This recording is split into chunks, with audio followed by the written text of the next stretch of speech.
when the materials were written necessarily, but the first one we're going to go through here, which is make and receive offers. That's changed tremendously and drastically over the past, 2 to 3 months. How I was writing transactions back in December and January is completely different than how transactions are being written now. So we'll kind of go through things and we'll give kind of basis, and then we'll open it up for questions and stuff like that. But I don't know if I don't think I need to click anything here. I just think we're starting and we're just going. So I can't tell where. I don't think I have to let anybody in on here or anything like that. So all right, so you guys have seen this probably a bunch, but what successful agents are doing, growing your business, running your business.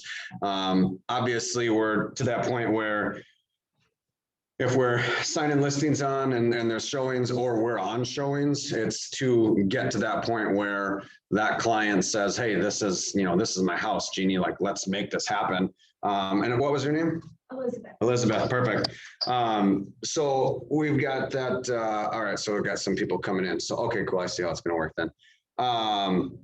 So we're getting to that point where it's, let's make that offer. And so how the heck do we do that, right? Have you guys written purchase agreements yet? Have you? No, okay. I've had 2 I wrote and were not accepted this weekend. So yeah, right. Well, that's the hard part. Yeah. You're going to get a lot of practice because I actually, when I meet with a buyer client right now, I'm telling them on average, we're probably writing somewhere between 2 to 5 at a minimum offers before we get one accepted, right? So for newer agents, it's good practice, and it's you get to get some quicker experience faster.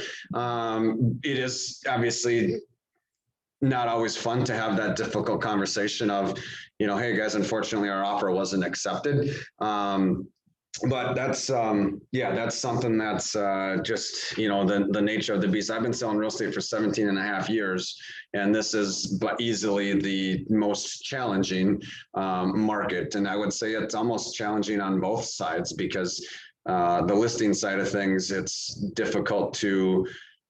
really difficult to price houses right now, and not underprice them, but price them effectively where we can get showings in action, and we maybe can still get north of that asking price, but we're not going 50, 60, 70 grand over, because then you got to start worrying about appraisals and all that stuff. So,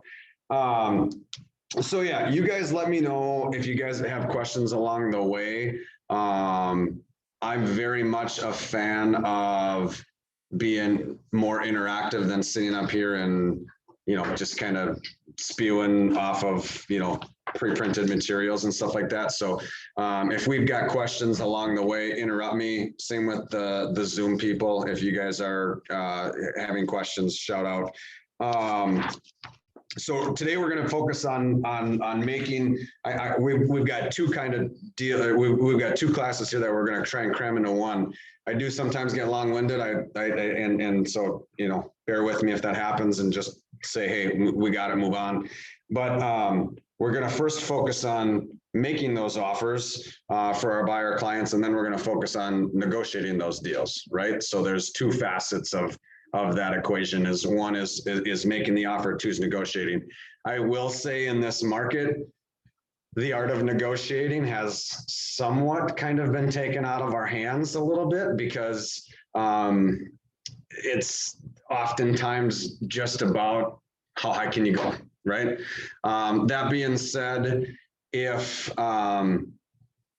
we've done a lot of conversations within our team and talking with other high-level teams and things like that, and agents, it's not just about price right now. And so what are those things? What are those ways where we can differentiate ourselves, and how can we structure this deal and purchase agreement and put it in writing that, hey, while yes, this client's 25K over ask and this client's 20, what's the difference and stuff like that. So that's the stuff that we'll kind of get into a little bit. Were those 2 purchase agreements that you wrote, Jeannie, were those the first 2 that you've done? No. No, the first one is the third one Okay, for this client, and she's extremely selective. Which is, which is her right, but, yep, so we've done a lot of showings and Yeah. and such, so, and then the other one was for another, advisor, and it wasn't, it wasn't unlikely, it wasn't very likely that the offer was going to be accepted, and there were 13 others. yep, yep. And so that's what we're running into, right? It's like, finding these houses isn't necessarily the challenge. It's getting these houses or getting these contracts that we're writing for our clients accepted. I do think a lot of that stuff, and I don't know what the buyer presentation class was. I do think there's a lot of lead in and setup you can do in that buyer consultation, that when you get to this point where we're actually writing a contract and putting something on paper for these for our clients, there's things that we can do in the front end to help us set up an easier conversation of, well, guys, guess what? There's 8 other offers right now. They're expecting 4 more. And I know you want to write, let's do it. But we're going to have to write at, 8% over asking price, or 10% over asking price, or 12%, whatever it is. We can do some setup on the front end to help make that conversation a little easier. And if we're going to get into that little balance of, sometimes some clients just need to go through it and have that loss a couple times to understand that, hey, man, my agent does know what they're talking about. They got my back. And yeah, this is frustrating. Maybe we should start listening to them, per se. So that's the things, like I said, that we're going to get into and cover here a little bit. So we're going to talk about, presenting offers, representing when we're representing a buyer, and then responding to offers when we're representing sellers. Because those are 2 different things. I'm going to probably focus a lot on buyer clients, especially for this class and Ignite. I'm guessing you guys are going to get an influx of buyer clients pretty quickly, pretty easily, and sellers clients will come down the road. A seller client right now is fairly easy as long as we get it somewhat priced close to the range of where we need to be. We're going to get multiple offers, and we're going to have to figure out that whole process. So that's something entirely separate. So we'll talk about the offer process here. So this will give you kind of an idea and steps to take to get to the point where you can do the second half of this class, which is, kind of negotiate that offer. Now, like I said, a little bit of this, to be honest with you, is stripped from us a smidge, because in this market, there's not a ton of negotiating that's happening. That being said, if we go here, here's the process. Obviously, buyer makes the offer, and then the sellers are going to obviously counter it, accept it, or reject it. Rejecting obviously isn't happening much. In most instances, it's probably going to be either a counter or an accept. Now, the nice thing is understanding how the sellers work. If we can have if we can have great terms, but we're not the highest, we might entice that seller, that listing agent, and those sellers to say, hey, we really like your buyer's terms, but we've got another offer that's a little bit higher. Would you guys be willing to do X? And so that's where structuring this deal comes into play, because it's not all, like I said earlier, it's not all about price right now, because some of these prices are getting so high. Sellers have to worry, seller and listing agents have to worry about appraisals and if that sale is going to even happen. So if we can keep it in the realm of possibilities, we're going to be better in the long run. And so we got to figure out where's that sweet spot. Now, like I said, it varies. I had one client, we were putting 30% down, first time home buyer putting 30% down. We were offering appraisal gap coverage, and we were going somewhere between 30 to 40K over asking price, and we lost out on our first 2 houses. Now, those were a little bit higher. Those were listed, I think, at like 240 and 250. And so we had a lot more success. He jumped down and he found one that he liked that was listed at 225. And we were able to, make a pretty strong offer, and had actually at that point we were 40% down, and we got him the deal. So it's there's a lot of setup that goes into this, but like I said, I'm not even going to talk about rejecting an offer if that does happen. So if you submit an offer, and we'll just touch on that bottom point there that says buyer agent, contact listing agent to learn more. Don't assume no means no. That's, I think, really important. Just because the seller and the listing agent pass along the information that it's hey, my clients are going to reject this offer, doesn't mean that they're not willing to negotiate. What that means to me is my buyers probably came in too low, and the sellers are kind of just in that position where they're going, this isn't even closer in the ballpark of where we want to accept. Come back again, and maybe we would negotiate then. But at this point, you're too far, you're too low, and we need to get somewhere closer into the same ballpark here before we're willing to negotiate. So if you have that scenario present in one of your negotiations, take the initiative as the buyer's agent and make that phone call and say, hey, Mr. Listing Agent, I understand that you're going to reject the offer. Can you tell me more? Oftentimes it's going to be solely based on price, but in the instance that there's terms, they'll, explain that. But you can get a lot of information from the listing agent, typically in that scenario where they do flat out reject it, and you can get some information to see kind of where, sometimes listing agents will say, hey, you came in at, the house is listed at 400,000. You guys came in at 350. My seller just felt like there was nowhere to go with you guys. Get me something like 365, 370, and let's see what we can do.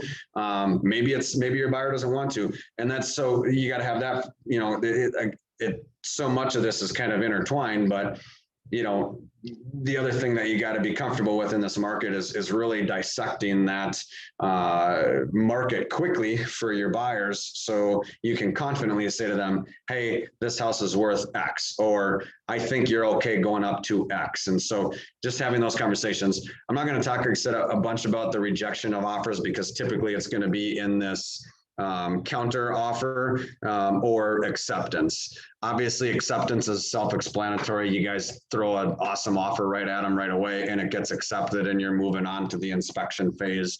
Or in this market, sometimes a lot of buyers are waiving inspections right now, right? So you might just flat out move to pending. So if that happens, that's easy. And then obviously the art comes into when you get that counter, and when we are actually negotiating is where we start kind of earning our money, if you will.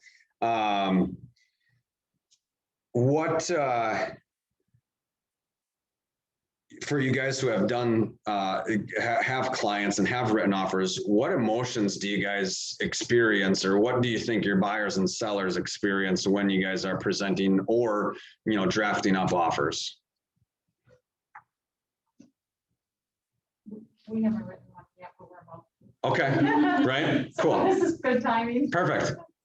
And what has your been experience? Because buyers are super excited, right? And there is a lot of emotion in this industry. In fact, I would say that emotions can kill a deal super quickly. And so that's where you get into this rejection, that rejection phase. If you come in too low, that can really kill a deal. And you just immediately soured the seller's taste of wanting to, I don't want to say work with you, but you're starting off kind of on the wrong foot, right? And so that's the conversation I'm having with my clients who want to come in lower is, okay, guys, we got to figure, I'm all about negotiating, but you need to give me a chance to negotiate for you. And we need to write a respectable offer that gets them engaged versus just writing an offer that's 40, 50, 60K light because you want to. And that kind of limits my abilities and my skill set to negotiate for you, because the seller in that scenario is probably just going to say, well, we don't want to work with you. And then now all of a sudden, now what? Now the onus is back on us as the buyers. And now all of a sudden we've got to counter ourselves up to a higher price. And so if we would just in that 400, 350 scenario, if we would have just came in at, 365, 370, that gives me some play to work with.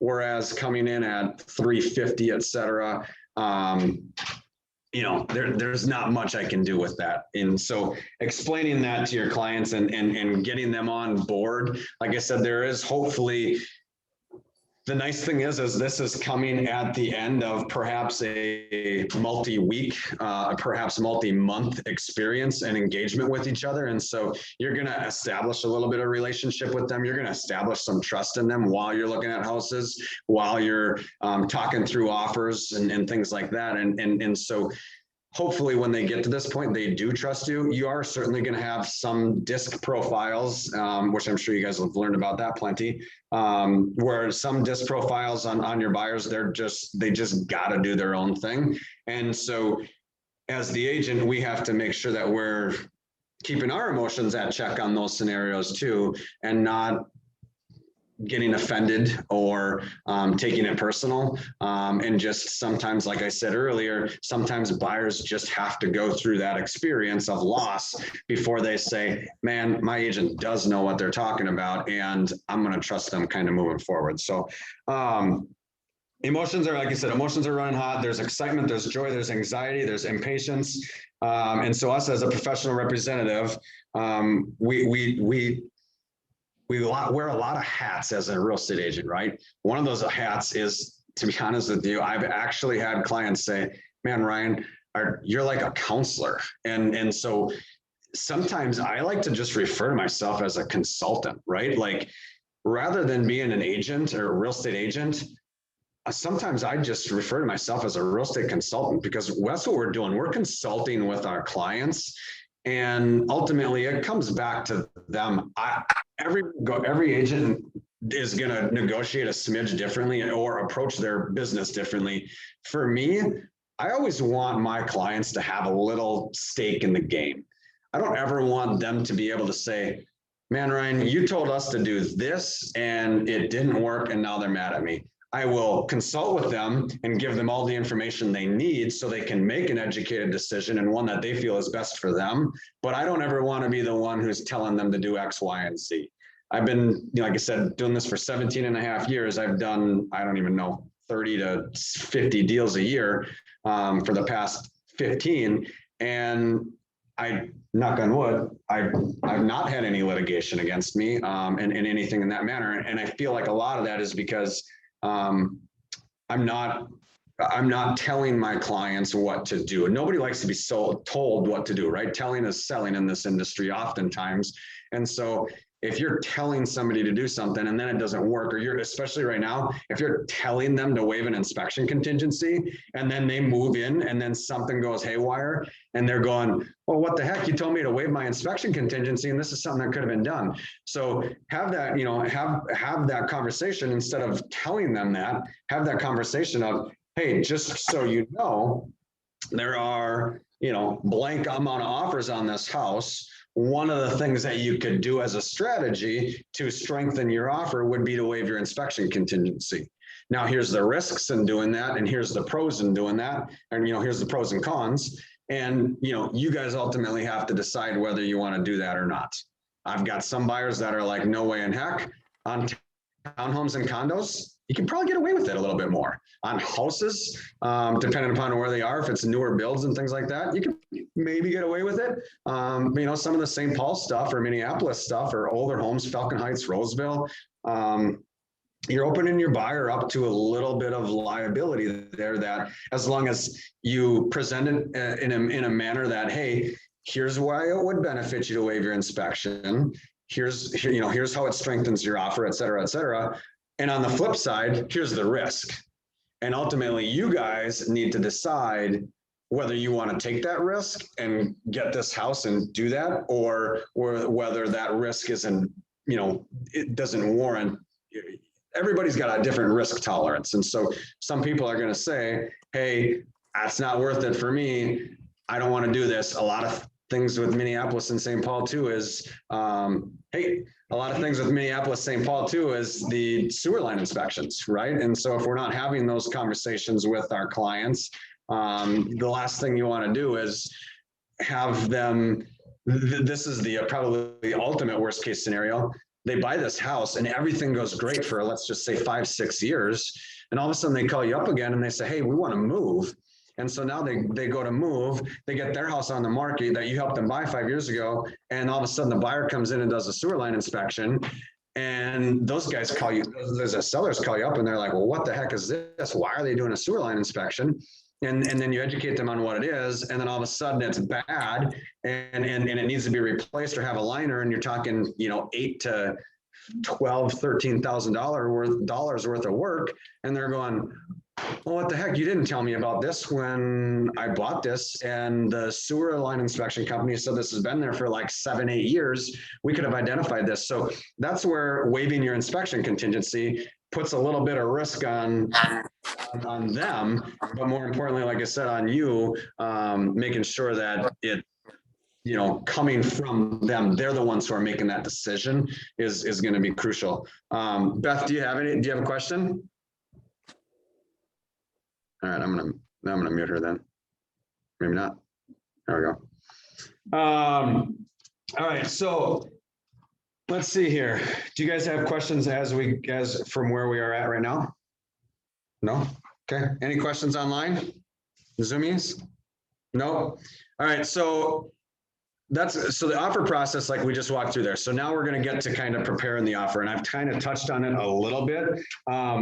But this is that preparation stage will go a long way. And this is where, like I said, this is where we can be a valuable resource. I just recently created because this market is so crazy, and talking about,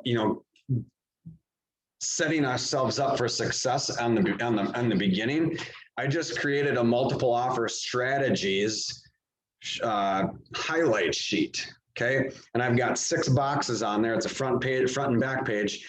And it's not super long, but I've got 6 boxes on there talking about what is an escalation clause, right?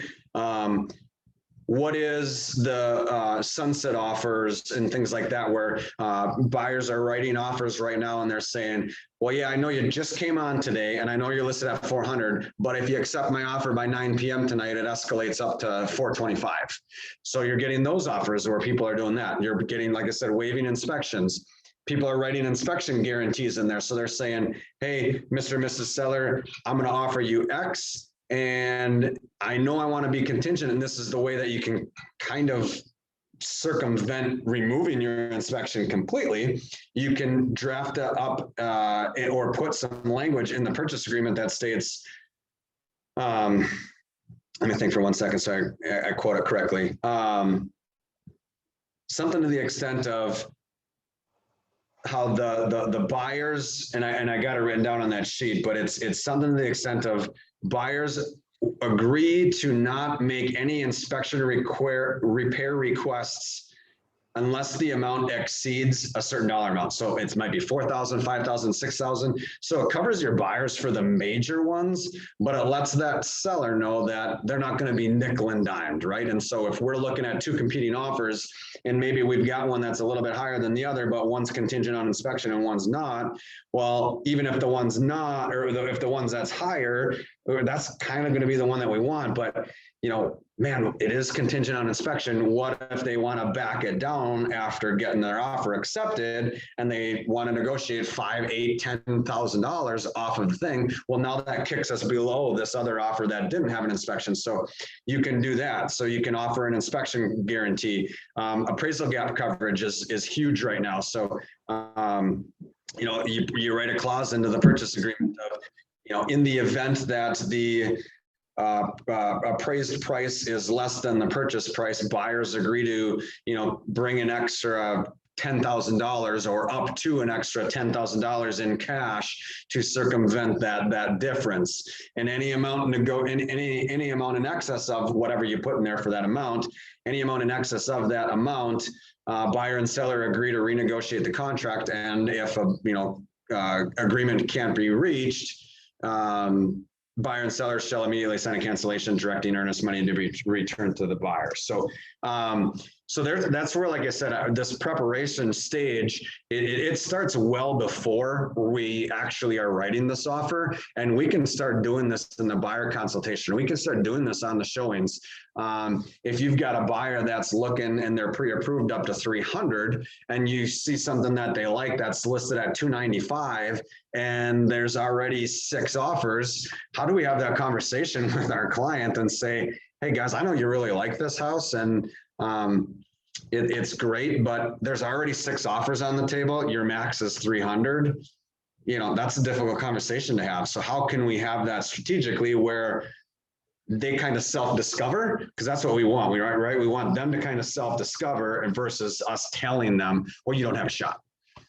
Well, I know that's listed at 295, guys, and I know your max is 300, but there's 6 offers in here, and we're not going to write. We're going to lose clients left and right if you're being that direct. So we've got to have conversations on the front end or in there about, how can we best strategically do it? Right now, I've got a client she's got a really tough search. She's looking up to, we can maybe squeak out 230 to 240 for her, depending upon the taxes. And I told her, I'm like, you got to stay in that 200 to 220 range, because if we start getting up to 225, 230, 235, we're starting to, price ourselves out a little bit. So again, we haven't even written an offer with her yet, but I'm having that conversation already with her to make sure that we're setting her up for success. So the first step obviously is preparing the offer. So there is a checklist that can be found in the toolkit, and it says a sample on page 3, and your participant guide is kind of provided there. So which of these steps, I don't have okay, yeah, there's the checklist. So it says here, I'm supposed to ask you guys, which of these steps can be done and completed before the offer itself?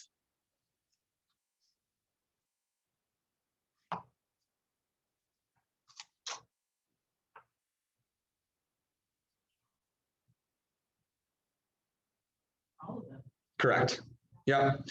So all of those can be done before we actually write the offer. And then based on what we find in some of these checklist items, we can pass that information along to our buyer. And so again, what we're doing there now is we're sounding like the expert, right?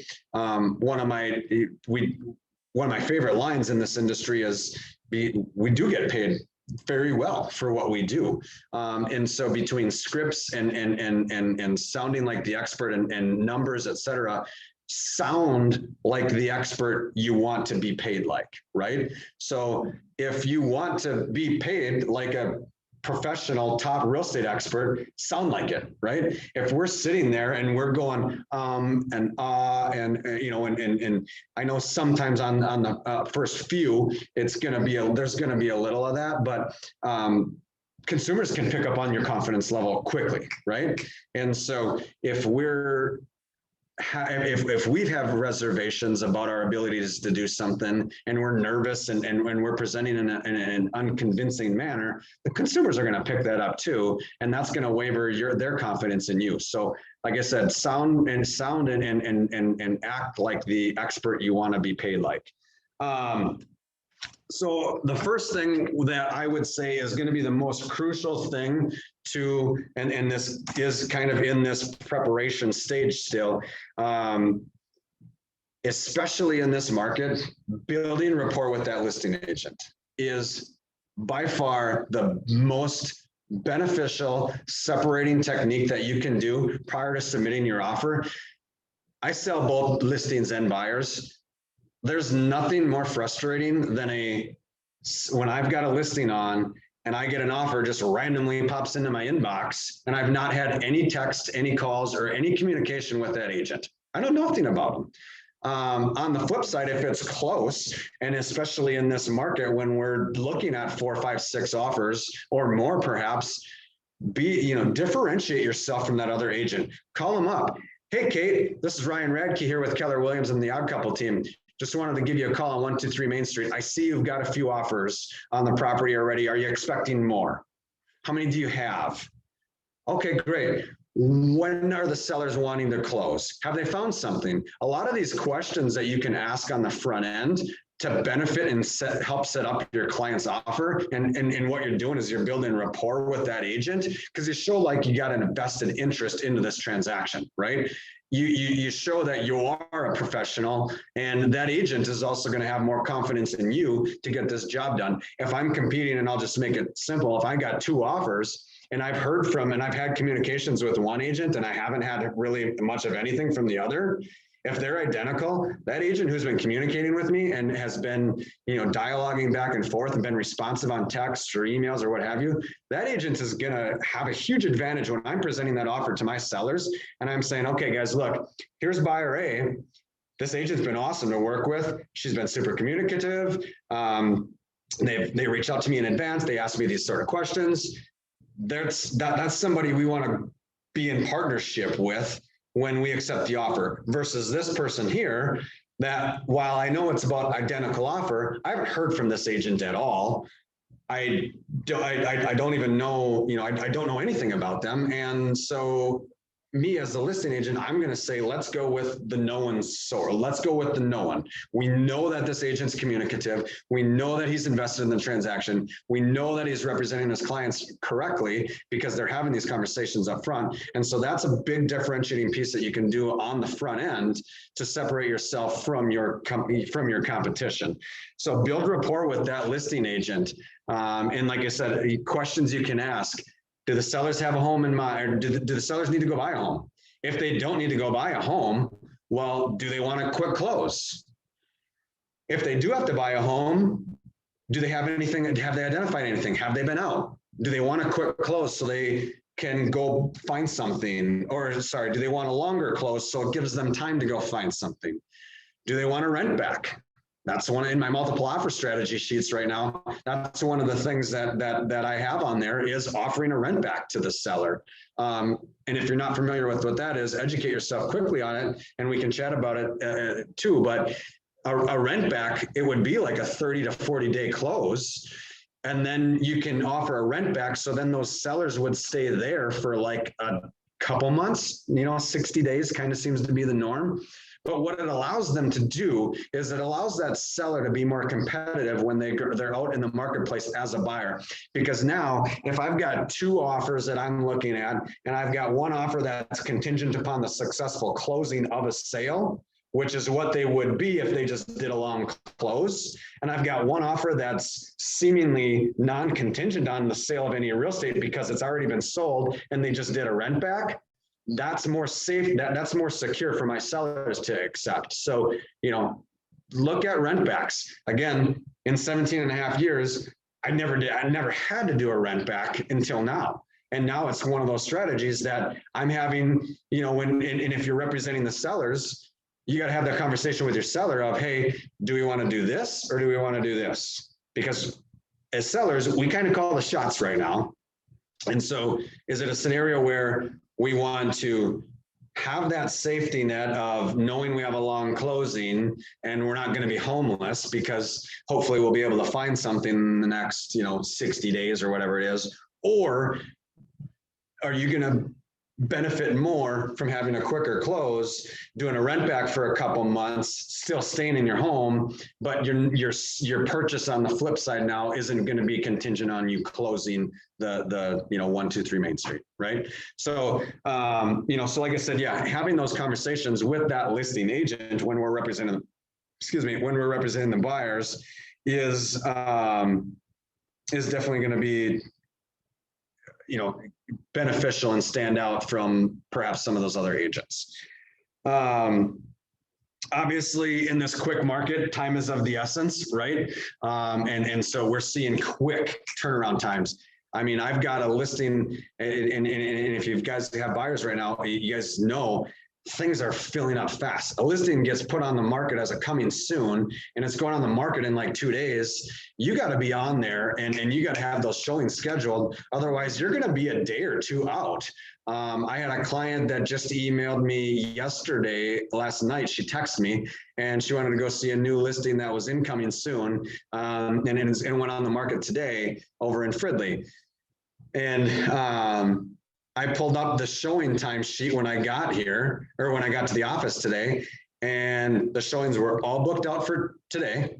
They were all booked out for tomorrow, except for a small window from 6 to 6:30, and then a small window from 7:30 to 8.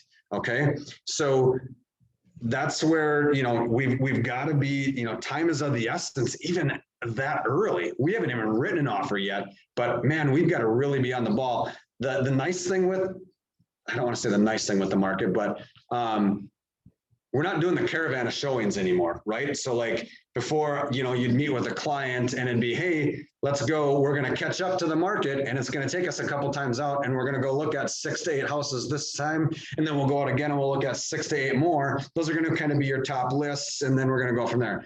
We don't have that time anymore because things are selling so quickly. And if they're not, they're obviously massively overpriced, or there's something drastically wrong with it. So, so like I said, it's on that front end where time is of the essence. And again, setting that up in your buyer consultation so the seller or so the buyer has the correct expectation moving forward that, hey, if you see something you like, you got to text me immediately. And we got to get a showing scheduled immediately. Even if it's something that's sent to you and it's in that coming soon status, those are filling up fast for when that active date hits. So if it is something that you like, you got to let me know right away. And then I've got to be able to, you know, go in and get something set up for you. So yeah, questions. So now we're going to get to writing the offer. Any online questions? No, good. All right, so writing the offer. Our goal in this section here is going to be to help you put together an offer that essentially you and your clients can be proud of, that gives you a shot, right? Now, this is where, like I said, I was curious on what these materials were going to have in it, because the nuances in how you structure offers compared to how you did 3-4 months ago is drastically different, right? So obviously, the first thing that we're going to need is the pre-approval letter, right? So it starts there. We're going to obviously probably have that in advance, but we have to have a pre-approval letter accompanying all offers. If you don't have that, because they're cash, you need proof of funds. How do you get proof of funds? There's multiple ways. You can have the bank issue a letter. If they're not, you know, and they're pulling money out of accounts or something like that, I always just tell people, hey, I need something. Whether it's an account snapshot, we'll black out or cross out. Heck, you can do it before you even send it to me. I don't care. I just need to see a name. So I don't need addresses. I don't need account numbers, but I just need to see a name on there. So I can't pretend I'm screenshotting Bill Gates's account and there's a bazillion dollars in there, right? So make sure that that name is somewhere on that account statement. And so then, like I said, the other strategy that we can take too is, and another differentiating piece. So when sellers are getting so many offers right now, and this started happening and it's been somewhat into the mix here probably the last few years, but I feel like it's really becoming more relevant now. That love letter, right? You've heard of them, probably. Guess what people are doing now? People aren't even doing love letters anymore. They're doing videos, okay? So if you're writing love letters, to be honest with you, that was probably 3-4 months ago. This has changed so fast where we're starting to see videos now. And so I've had it on a couple of mine. I know some of our agents on our team are doing it where the sellers are putting together, the buyers are putting together a video and saying, hey, Mr. and Mrs. Seller, thanks so much for letting me walk through your home at 123 Main Street. It was just beautiful. It's the home we've been looking for, blah, blah, blah, blah. And then they go into detail. But again, if you're going to do that route, keep it short, right? So don't make it a 5-minute video. Instruct your consumers to keep it short. I would say probably somewhere in that 45 seconds to a minute and a half. Make it as real as can be so they can be related. If you walk through the home and you see that there's, 4 bedrooms and 2 of them have kids stuff in there, have the kids in the video. If you see that there's a fenced in yard and you know that there's a couple dogs and your clients have dogs, have the dogs in the video. I can't pull them up here, but I've got one of our agents on our team did and I can show you on a break maybe for the people that are here. I can show you an example of what somebody did. Now they did that video, plus they went like 50 grand over, plus this, and this, and they still lost out. So it's not foolproof by any means, but that love letter has kind of been vaulted up to another level and people are making videos. I know that there's some agents on our team who are getting videos from agents. Hey, hey Austin, it's Ryan Radke here with Keller Williams. Hope you're having a great Saturday. Just want to let you know I toured 123 Main Street. Awesome house. My clients have a ton of interest. We are going to be submitting an offer. Look forward to working. So agents are doing that and sending that video along. And so anything that we can bring some sort of human element to this process today is going to be huge, because when clients and sellers are looking at offers that are so drastically high over the asking price, sometimes some sellers are going to be all about the greed and it's just going to be every dollar counts, right? But there's some people who have been in this house for a long time that eking out every single penny just doesn't matter. And I'd rather have my home that I lived in here for 26 years, and I brought 3 kids home to, and I raised a family.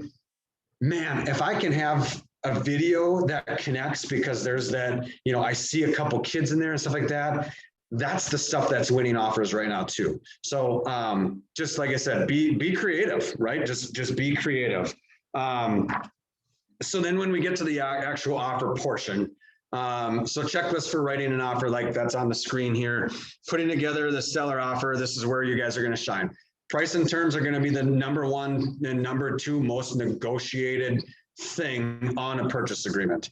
And so once we get past past the price and terms, you got to make sure you have the seller's disclosures. You got to make sure the truth in housings are attached. Now, obviously, you don't have to have buyers sign off on truth in housing reports, but I include those in my Authentisign, or if I'm meeting together, most people are doing electronic offers now, but if I'm still writing an offer in person, I have that. I don't know what Lynn's going to recommend in this scenario. For me, I'm very much about covering my butt. So if I have a house that has wherever in a truth in housing is required, I literally have my client initial every page. The last thing I want to do is have them come back to me and be like, dude, Ryan, you didn't even show me the TISH report. I can say, well, I did. You initialed every page. So you saw it. If you didn't read it, that's not my fault. That's on you, but I did supply that for you. So just know what you need in advance. So you got the price and terms, the seller's disclosure statement, like I said, the TISH, conveyances. So you guys know obviously what personal property is normally transferred with the transaction. And then if you want to ask for anything extra, ask for it extra on that personal property addendum. Just be careful what you're asking for, I would say, in that scenario, because sometimes there is emotional attachments to certain things that are probably pretty cool, but there is an emotional attachment on that. And on the flip side, if you're meeting with a seller client, on the flip side of that, if you know that there's things that they want excluded from the deal, get that written in the seller's disclosure statement, get that written in the agent remarks, get that out there so buyers know, and make sure when you get a purchase agreement on that, make sure you're not skipping through that personal property section, and make sure that you're representing your sellers correctly and that actual item is excluded. Because there's nothing worse than, well, hey, Ryan, I told you I didn't want, whatever item, whether oftentimes it's going to be, the most common ones are probably washer dryer. Well, we just bought them. It's like, okay, usually when I'm representing a seller or when I'm representing a buyer and it says washer dryer excluded, I kind of chuckle and I'm like, you know, guys, let's just write the washer dryer in and see how much they want to, you know, make this washer dryer be the be all end all to this transaction. Now, in this market, I would say if they say that they want to exclude the washer dryer, or they just want to exclude specific items, unfortunately, when we're representing buyers, we just got to kind of say, okay, guys, pass it along to the buyer. This isn't going to be here. This isn't going to be here. And so we just know that going forward. Earnest money. So we all know what earnest money is, right? So there's two schools of thought with earnest money. New school and old school, I would say. Your old school agents, your longtime veterans, I would say even longer than me, you know, 20, 30-year veterans. Earnest money used to be a really big deal back in the day. And quite honestly, earnest money isn't that big of a deal to me anymore. But one of the things that we can do to maybe show our strength as a buyer on paper is to offer an inflated earnest money. Instead of doing the standard 1% on a $300,000 house, maybe we do $5,000, maybe we do $6,000, maybe we do 10 grand. Again, just educating your buyers on what earnest money is and how it could strengthen their offer to do more. You know, you could get away with, you can get away with doing more. Again, some of that comes down to kind of knowing the listing agent, maybe a smidge, and having some conversations. You're obviously not going to ask them, hey, what's your opinion of earnest money? But, you know, if it's somebody that is a veteran and you can kind of sense that in the conversations that you're having with them, it's okay to maybe, hey, say to your buyer client, hey, guess what, guys? I think one of the things that we can maybe do, now it all comes out as a wash in the end, right? Anyway, so it's kind of what I always explain it to as I say, hey, it's a deposit into your down payment, right? So it's a deposit into your towards your down payment that you're going to be bringing to the closing anyways. You're going to get that back should anything happen on the inspection contingency and we cancel the purchase agreement based on inspection. So, you know, why not throw a little bit extra at it? Doesn't hurt us. So know that that's one of the things you can do. And then like we talked about, you know, you can, it says time for seller acceptance on here. I personally have never written an expiration in any of my offers in 17 and a half years of selling real estate.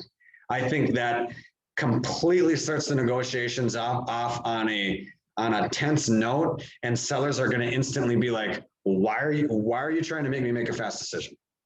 Right? Like there's got to be a reason you're asking me to make a quick decision. Now, I will say on the flip side, some buyer agents right now are writing in writing in aggressive expirations.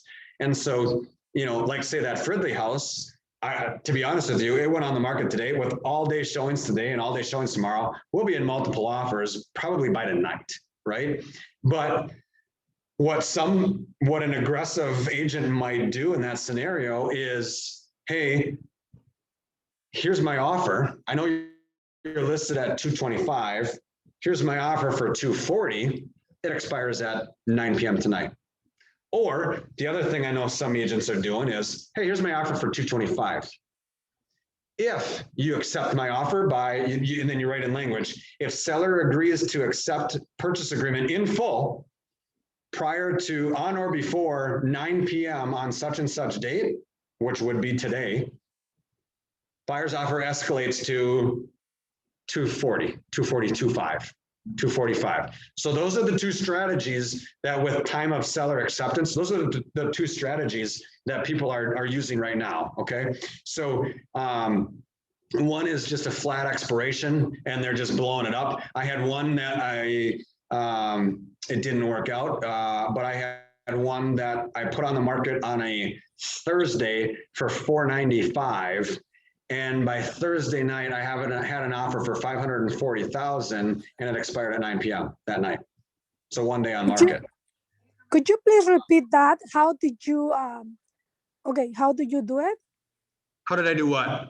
Like the offer, like, you know, like what you just said, like if I get it by this time, Yeah, so you would just write, so there's that there's that big space on, I think, like page 11 or 12 of the purchase agreement, and you can write that in that section there. yeah, And so you can do it one of two ways, or you could just attach an amendment or an addendum, I guess, at this point, because it'd be in the initial offer phase. You could just attach an addendum. Be sure you check box that the addendum is applicable and added in. And then on that addendum, you could just write in, buyer agrees to escalate offer to whatever price if seller agrees to fully accept purchase agreement by such and such date and time. that's great. Thank you. Yep, cool. Do you find that it works to do that? Like it's an aggressive tactic? Yeah, so the question in class was, do I find if it works? It's all gonna be on the agent, right? And the sellers. When I had that offer that I listed for the house I listed for $495 and it came in at $540, I mean, to be quite honest, I flat out said to my seller clients, guys, do you really think it's going to get much better than this? That was my question. Again, I'm not trying to tell them anything. I don't want to tell them to make any decisions. So the last thing I want to do is to tell them to accept this offer. And then somebody goes and door knocks their house and says, hey, Mr. and Mrs. Seller, I noticed that you took your house off the market. I was ready to pay $560. And they go, well, what the heck? My agent told me to accept $540, right? So be careful on, telling your clients what to do. But that was the question I asked them. Guys, we felt the market was $475 to $485. We pushed it to $495. We got an offer now at $540,000. Do we think it's going to get much better? And let them answer, right? Let them answer. And then take it from there. In that scenario, they were like, no, we don't think so. And I said, all right, well, let's just accept this then and be done. And so that's what we did. You got something? No, I was gonna say, like, sometimes sellers are also exhausted because too many showings and all of that is like they have to get out of the house and all of that. So I have a situation kind of like that. On the first day, I got an offer, and the seller, it was over the net that he was expecting. Yeah. So I was planning open houses and all of that, and he's like, "No, I'm going with this one." And yeah. So yeah, right. So that's happening a lot, right? So you look at, like, again, I'll go back to that Fridley house. You look at that went on the market today. Those guys are basically displaced from their house from 8 a.m. to 8 p.m. or 8:30, maybe even. The last showing, I don't even know, 8:30, 9 o'clock, whatever. But they're displaced from their house that entire day. So if again, this is where going way back to the preparation stage, if when you set up a showing, sometimes I'll even look it up before I go show the house. Even though I got a showing confirmed, maybe I'll go in and look at showing time again and see what the showings calendar looks like. That might help me decide how I want to educate my buyers to, write an offer quickly and do expirations or something like that too. On the seller side of things, that's a conversation that I'm having. Hey guys, look, you got 2 kids, you got 2 dogs, you ran through the gauntlet of showings today. You've got another slate tomorrow. Do we want to go through that scenario again, or do we want to just wash our hands and be done? And we got a great offer. Yeah, you might be leaving a few dollars on the table, but what is your sanity and your convenience worth, right? And again, let them decide, right? To be honest with you, one of my lines I tell people right now, or say with a lot of my seller clients, and I say it in jest, but I'm like, guys, and I'll usually preface it by saying this word has such a negative connotation to it that you're gonna kind of just tense up. But in essence, this whole market right now comes down to how greedy you want to be. How greedy do you want to be? Do you want to be really greedy and try and eke out every dollar? Well, then we got to, then if we know that that's going to be the case, we got to lead. In my experience, it's best to lead with that from the get-go before it's even on the market. Hey, any and all offers will be reviewed on such and such date at such and such time, no exceptions, right? Just done.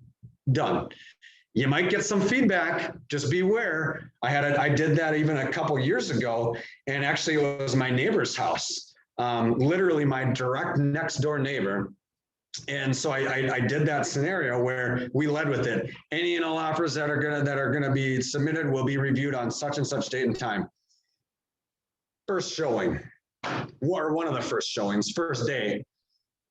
Buyer agent knew what he was doing, 100%. He fills out his feedback. Hey, great house, everything that the buyer wanted, dream home, blah, blah, blah, blah, blah, made it sound super great. They won't be writing though because they don't want to wait for the deadline. So guess what? I got a text 9:30 at night from my neighbor. Ryan, what's going on? Do we need to call that agent immediately? It was a great strategy by him. He struck fear of, not having an offer in my client.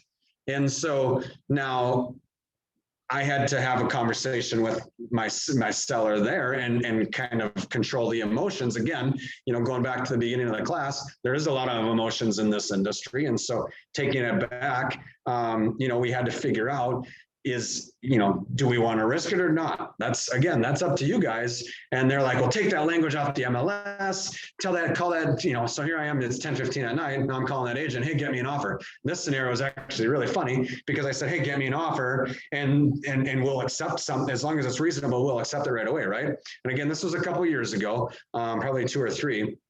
And so I convinced this guy to write an offer, okay? They don't get me the offer until 1 o'clock the next day.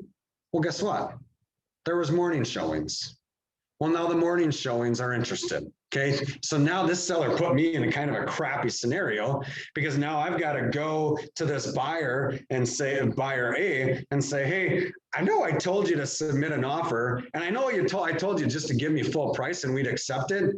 Well, that's changed now because there's been a couple other buyers and that agent was absolutely livid at me and I can't blame him. The other thing that I do honestly tell people, and if you guys can't sense my style, I'm pretty direct and pretty upfront with people. And so I just tell people when I'm working with seller clients, I say, guys, here's the deal. When we start getting into this scenario, where we put it on, we didn't have a deadline set, and then we got an expiration coming, but we've got future showings, all this stuff. Sellers are going to be like super worried of like, what's the best scenario? And one of my favorite lines to tell them, in addition to how greedy you want to be right now, is here's the deal. At the end of the day, somebody's going to be upset. In this market, somebody's going to be upset. And we can't worry about that. I, as your agent, am going to take the heat for you.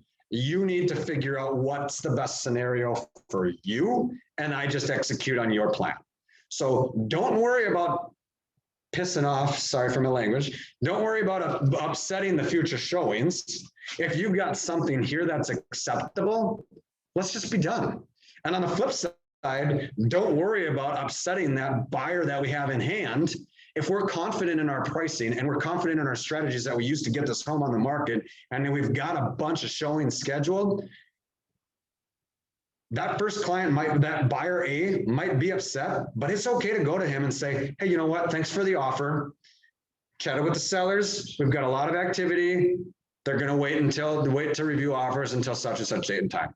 As long as you lead with the expectation as the listing agent in that scenario, as long as you lead with the expectation, you're not going to have a bunch of upset people, or I shouldn't say not, but you're going to minimize the amount of frustration that gets displayed back to you. So I'm way off base here now, back to writing the offer. So helping your sellers, helping your buyer clients, and when I was a newer agent, now again, having done this as long as I have, I know what goes into an offer, and I can honestly draft up an offer in probably about 10 minutes. I pull up AuthentiSign, I've got templates created in there, and I can pull things in, and I can write an offer in like 10 minutes. That being said, newer agents or somebody that maybe not as experienced, there might be helpful to have a checklist. And there is checklists available, and so use those and make sure you do it. The last thing you want to do, obviously, is submit something that's not. Even to this day, I am pretty analytical with things. I'll literally just write down, pre-approval letter, or, I'll write down my notes. I'll make my own checklist. I should just probably have it automated, but I'll make my own checklist and on just a little piece of paper sitting next to my computer. PAL, pre-approval letter, PA, comp disclosure, seller's disclosure, TISH, any excess addendums and amendment, I'll put that in order, and then I just check it off as I go. So you can create one in advance, or as long as you know what you're going into, you can create templates and Authentisign and things like that too. So yeah, do that. Questions on anything now? Yeah. I think we go till 4, so we'll do like maybe 15, 20 more minutes, and then we'll take a small break for 10 minutes or so. Creating offer in Command. I will be honest, I don't know how to do this. So, so Command is new, and in actuality on our team, Command isn't really that great for teams of our stature right yet. They're working out bugs and things like that. So Command Teams is coming. But when I think some agents do have it dialed in.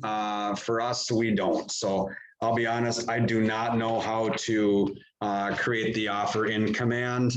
I don't, know how how much different it is than Authentisign and things like that.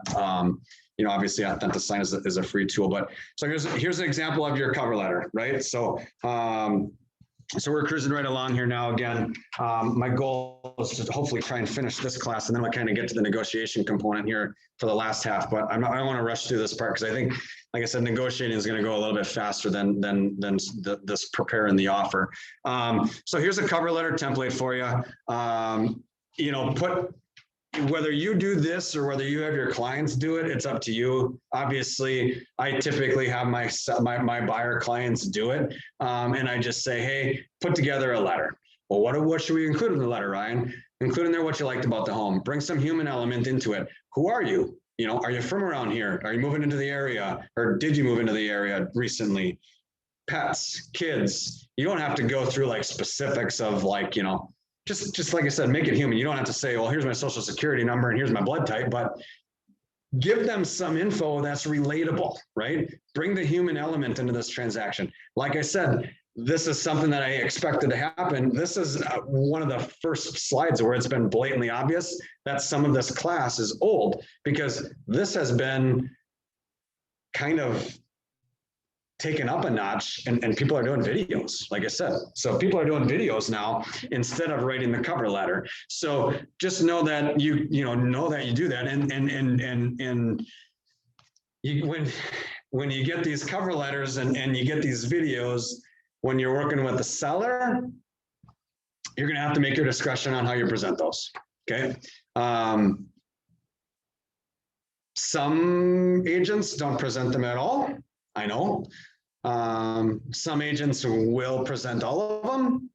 If you're me, I don't present anything until my seller accepts an offer. So if we got 5 offers and I've got 3 that have videos and or letters and I've got 2 that don't, my sellers know nothing about it until they accept an offer. The last thing I want to do, so this is, and I'm getting way off of on a smidge of a tangent here, but the last thing I want to do is last thing I want to have is some buyer client or buyer's agent come at me and the sellers and say, you're discriminating, right? Well, we supplied you with X, Y, and Z, and you guys discriminated against our offer because we were a minority or because whatever it may be, right? So, I'd be careful on how you present those. It's going to be up to you. Usually what I will do is I will keep them out of the mix. And then once they determine what offer they want to accept based on what you should be accepting offers, which is price, terms, et cetera, then I will display that.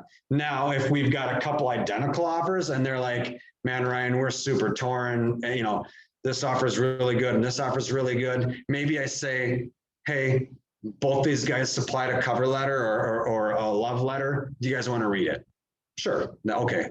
At that point, but like I said, be careful on how you present those sometimes because I know that there is discussions about how the legalities of the practice in regards to supplying those love letters and you know, if it is, you know, discriminatory to accept an offer based on that. I have a question. Fire. Would you do the cover letter in addition to a video? Probably not. The buyer's agent? Okay. Yeah, probably not. I'd probably just do one or the other. So the question was, would I do the cover letter with the video? And I'd probably just do one or the other, right? I don't think we need to go overkill. And like I said, if you're in, I can show you. I don't think I have ability to pop it up there, but I can show you quick and just set it here so you guys can see it. What's a video somebody did. But like I said, and the other thing too is, of course, with videos, you know, keep it short. And then even with these cover letters too, don't make it 4 pages, right? Keep it 1 page, maybe 1 page double space. You know, if you want to widen the margins a smidge so it all fits on one, that's okay. But keep it 1 page. You know, and it, like I said, you know, thanks for taking the time to review our offers. So this one is an example. Thanks for taking time to review our offer. You know, and then provide a brief description on why the clients that are making the offer. And this looks like it's a cover letter from the that kind of the agent supplies to them. I don't get caught in that. I just let the buyers do their thing with it, and I let them put their personal stamp on it. They're gonna write in a way that gets their personality out versus me, and so I want them to do it because I want that it to be from them. So most agents will experience objections from their buyers when it comes to making an offer on a home. There's 2 common objections on page 8 of your participant guide. It says here, it's common for buyers to want to request from the seller to make repairs in their offer. This objection handler script will give you your client, will give the objection handler script allows you to give your client information to make an informed decision about repairs they request when making their initial offer. When clients want to make a very low offer out of the gate, you want to make sure that they know the possible repercussions of making such an offer. So we kind of talked about that one already, right? And in regards to building in stuff. So especially in this market right now, make your initial offers as clean as possible, guys. You don't want to be putting in, you know, all this personal property, and you don't want to be putting in all this inspection item stuff and then being contingent on it. Don't do it. Do that after the inspection, or during the inspection contingency and with those requests. Make it clean, make it simple. If we've got a bunch of language in there about some different things and we're competing against other buyers, those other buyers that don't have that in there, they're going to have a huge advantage, right? And so keep it clean, keep it simple on the initial offer, get it accepted. And now there's the other flip side of that is, yes, make it clean, make it simple, but make sure we're counseling our buyers, because if we do get our offer accepted, we probably beat out however X amount of buyers that there were. So whether it's 3 or 4 or 5, 6, whatever it is, we can't ask for anything and everything underneath the sun on the inspection. We're not asking for the subjective stuff. We're actually asking for the concrete items that we feel that the script I have with my clients is, hey, we're not going to be nitpicky here, okay? What we want to identify, or what we want to be identified on the inspection, are those big ticket items that we feel the majority of the buyers are going to ask for, okay? Now, obviously, you've never bought a house before, Mr. and Mrs. Buyer, because this is your first home. You're not going to know that, and I understand that. And that's where I, as your consultant, I'm going to help you walk through your inspection report, and we'll figure out which things we might want to go after and which things I'm probably just going to tell you, hey, you know what? That's just going to be something that you're going to have to absorb, right? It's going to welcome to the joys of home ownership. To be honest with you, a lot of this with inspections can be set up in your buyer consultation, right? So I don't know how you guys are doing buyer consultations, but for me, and what we're educating our agents on the Odd Couple team to do is sit down with them. It might be an hour, hour and a half buyer consultation, and that's okay. walk through the process, right? Especially first-time home buyers. If you can get them to meet with you, they're sitting down there and they don't know what the heck's going on. They don't even know why they're sitting together with you. Like, why couldn't I have just told you over the phone that I'm looking for a 3-bed, 2-bath, 2-car garage and had you email me some stuff and we went out on showings, right? That's the buyer's mindset. There's a lot of stuff obviously with Zillow and tools at their fingertips that they can have access to that they didn't, 10, 12 years ago. But with that differentiating piece on the front end, when you're doing your lead generating stuff activities, I'm talking with a couple of our agents now of be different. When I'm talking to an internet lead or when I'm talking to a buyer client, my value proposition to meet with them is, hey, if your house was as simple as 3-bed, 2-bath, 2-car garage, you would have bought a house last month. You would have bought a house last year or whenever it was, right? There's more that goes into it than 3-bed, 2. There's more that goes into it than those quantifiable things. What I want to do is when we sit down and get together for our buyer consultation, I want to dig into what's important to you that made you click submit on this whatever online thing that they filled out. It's probably attached to a property. What made you click submit because you wanted to see more pictures on that home versus the other ones that you just bypass, right? So you'll get more clients by trying to be the professional and sitting down and saying, well, I want to dig in on your search and I want to find out what I need to help you find. That's another one of my lines that I like a lot. I want to sit down, talk about your home search and what I need to help you find. Okay, we're partners. What I need to help you find, and then be the professional and walk them through this process. Again, like I said, I'm way off base, but in regards to that objection in the pamphlet of, buyers wanting to build in requests, we can mitigate some of these objections way at the beginning before we even get to this offer portion of things, right? And so again, where we're educating them at the buyer consultation, you have to, it's absolutely imperative that you talk about the current state of the market. Guys, when we get started here and you sign on with me as a client tonight, after this meeting, I'm going to set you guys up on our criteria based on the information that we go over and discuss and on what you're looking for. And from that information, I'm going to send you automatic updates from the multiple listing service whenever there's new listings or price reductions that match your criteria. It's important, guys, to know that I'm going to set you up on everything that's going to be active, as well as when listings get inputted as coming soon. This is a new status, and coming soon means that it's going to be coming on, and they'll display an active date on there in a big yellow highlighted section. Okay. If again, talking back, and then again, this is all the setup, right? If those coming soon properties are going to interest you, let me know right away, and we need to get a showing scheduled. Okay, this may sound silly because the house isn't on the market and it might not even be on the market for a week or so.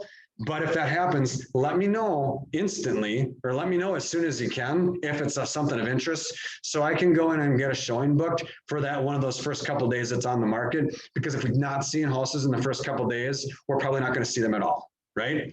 And so I, as your agent, need to make sure that you're aware of what this market looks like right now. And it's a very fast-paced moving market. We'll be able to see everything. I promise you, I will be able to see everything, but we got to be reactive. Okay. A couple years ago, we could kind of just sit and see if, oh, well, maybe we want to go look at this one. Maybe we want to go look at that one. We can't do that anymore. If it's a remote possibility at all, even if it needs some painting, or even if you want to, we've got to go see it, and we got to go see it right away. Otherwise, within a couple of days, it's going to probably have multiple offers and it's probably going to be gone, right? So again, educating them on what the market is that they're getting into on that buyer consultation is going to be important, and you can eliminate some of these role play objections that we have here. So presenting the offer, buyer objections, we talked about that. Presenting the offer.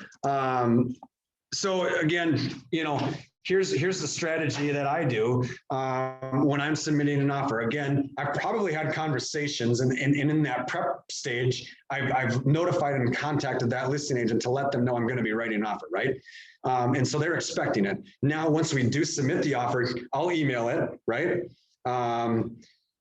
In addition to emailing in the email, and I used to get away with this line a lot, and it would entice responses, but I don't get it so much anymore. But I will ask for them to, acknowledge receipt.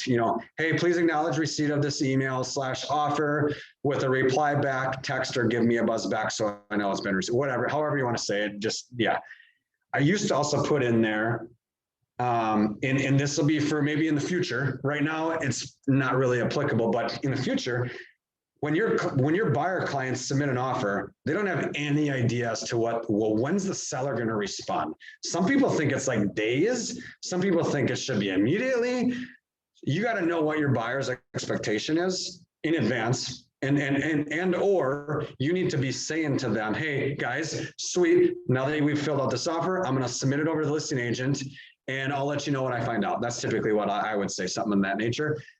That being said, one of the questions that I would have in my email that when I submit the offer is, Mr. Listing Agent, thanks for taking the time to review the offer, blah, blah, blah, blah. Please confirm receipt. Oh, hey, by the way, so I can pass along the correct expectation to my buyer.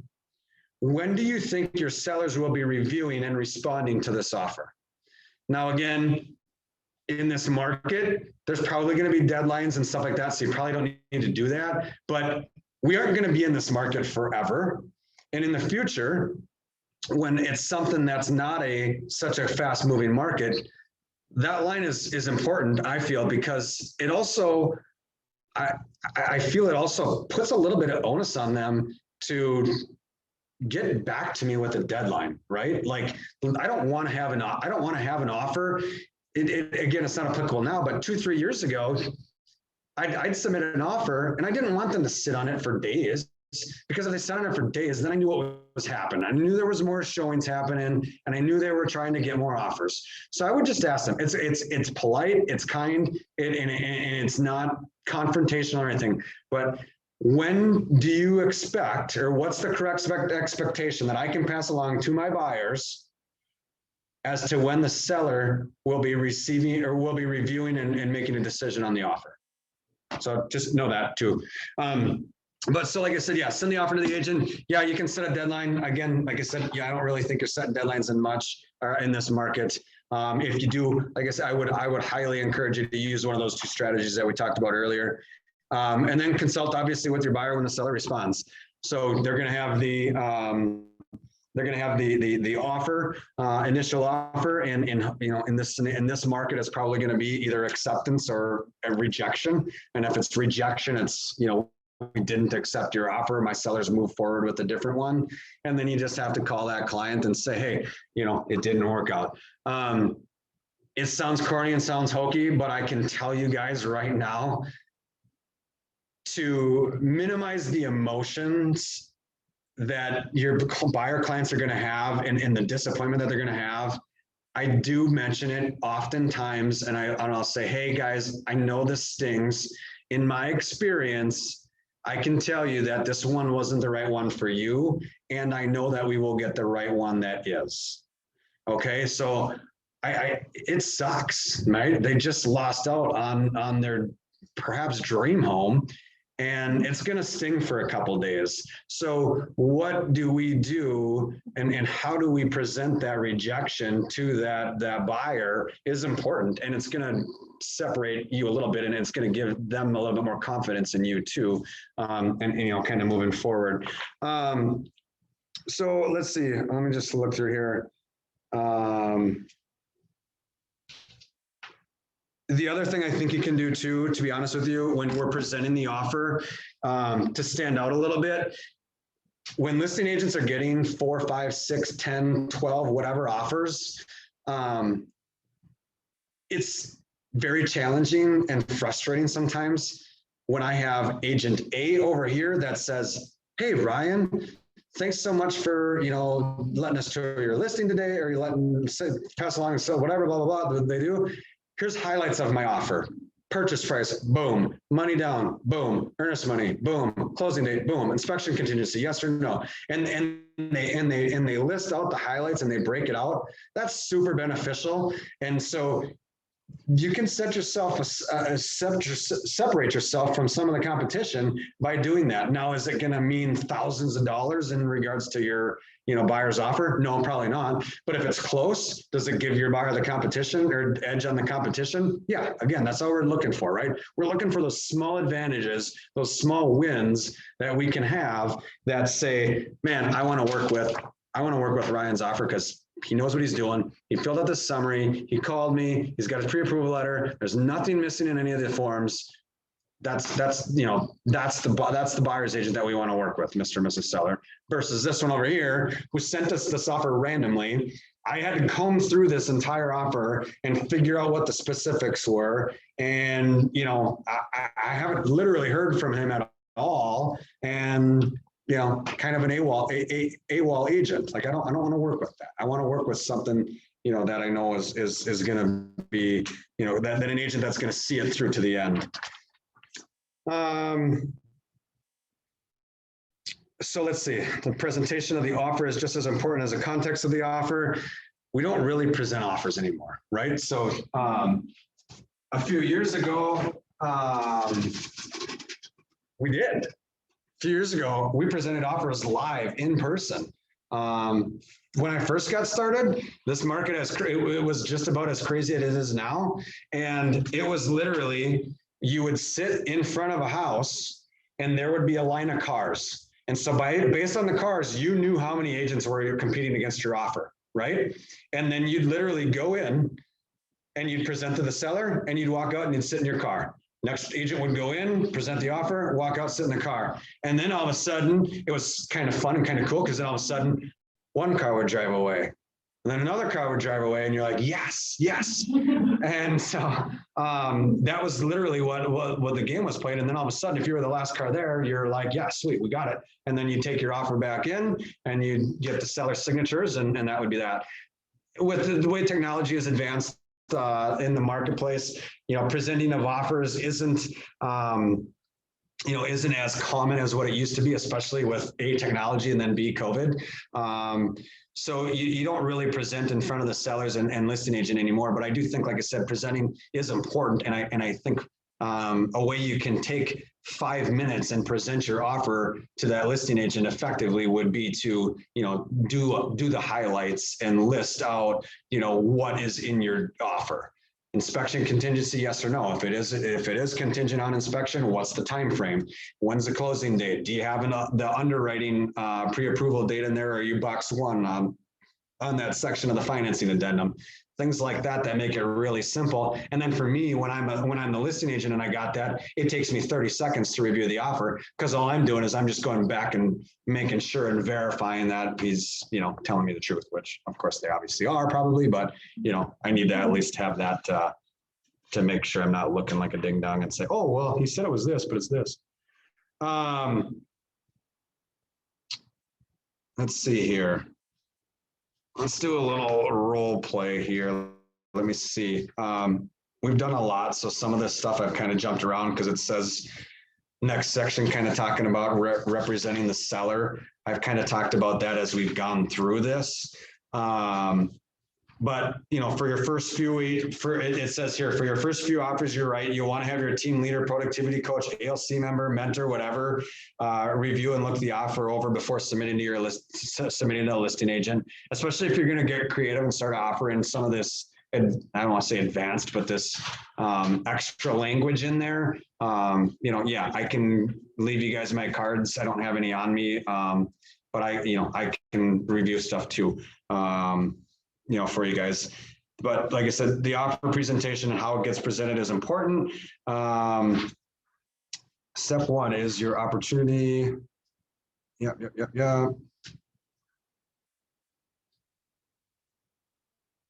Yeah, I would say the other talk about here, it does say, once you've presented the offer, the ball's obviously in the seller's court. That being said, make sure you have your cell phone on and you're around it. Because if you're in competition and they want to counter you in any manner, or they want a little bit more of a description on something on your offer, or they want to ask you questions, you got to be available, right? They're sitting down reviewing that offer at that time. If I make a call to an agent because I want some questions about something answered, and that agent doesn't answer, and I've got to wait 10, 20, 30 minutes for them to call me back, that offer just gets weaker and weaker and weaker by the moment, right? Because I'm sitting with my sellers at their table, we're reviewing offers, or I'm on the phone with them, and I just got off the phone with them, and I said, okay, I'm going to call agent A, and I'm going to let you know, we'll see what they say back as far as these questions. And then I sit there and I wait, and I text my client probably right away and say, hey, just let you know, I left agent A a message. We'll see when they respond.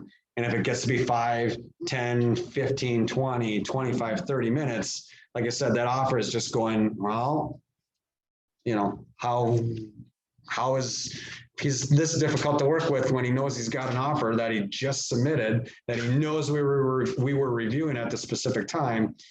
You know, it starts raising doubts in that listing agent and in that seller's mind, right? So make sure your cell phone's on and you're close by it so you can communicate effectively in a timely manner. It says role model here, or role play here. So let's see. Choose a participant to portray the seller agent. Let's do this for 5 minutes and then we'll get out of here, and then we'll talk about representing the seller and then negotiating the deal here and wrap it up. So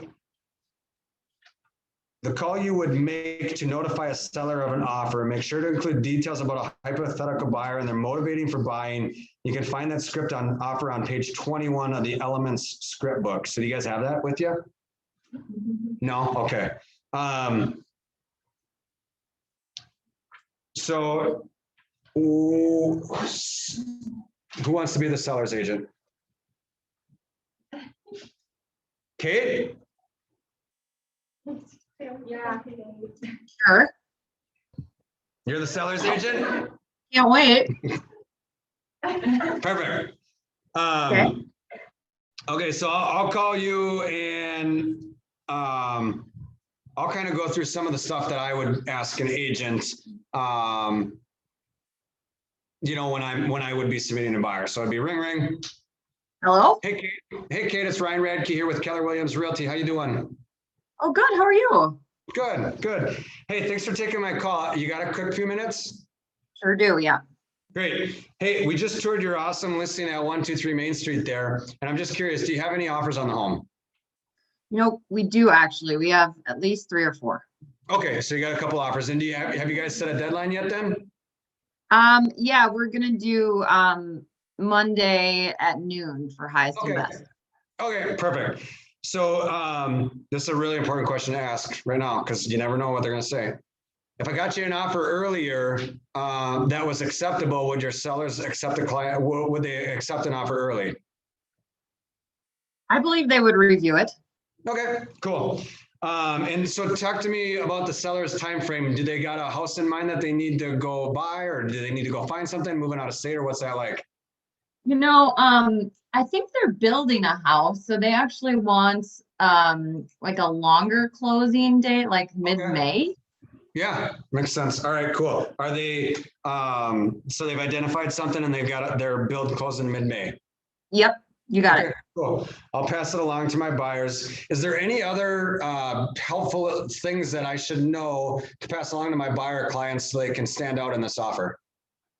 Sure. Yeah, they're sure. I would say they'd really enjoy it if the buyers would waive the inspection.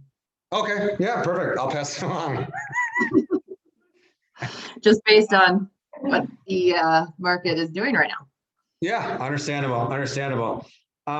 Great. Well, I will pass this information along. So it sounds like you're reviewing Monday. I'll get you something in the meantime. If you guys are pressed with an offer to make a fast decision, will you let me know in advance if I don't have anything in? Just because I want my clients to be able to compete with this house. They really like it, and they are strong buyers. Just to give you a little background about us, and then I would explain a little bit about the buyers. So yeah, look forward to working with you, Kate. Hopefully we'll be the one to get the house. And yeah, let me know if there's anything else that I can do to help my strengthen my buyer's offer. Okay, sounds good. Thanks for calling. Thank you. So it's something like that, right? It's not the same every time. It's something like that. Yeah, it's a loaded question when you're asking, hey, what things can we do to help make my offer or our client's offer stand out? But I do think it's important because they might mention something that wasn't even on your radar, and they might be a shark and say, yeah, we've got 4 offers in hand. You know what, Ryan? Get us an offer that's not contingent on inspection and, favorable, and my clients might accept it early, And again, all we're doing is passing that information back along to the seller, to the buyer, our buyer clients, and letting them make the decision what they want to do, right? So, yeah, cool. Representing the seller is next, but let's take a 10-minute pause. We'll be back at 2:40. Cool. I'll walk through.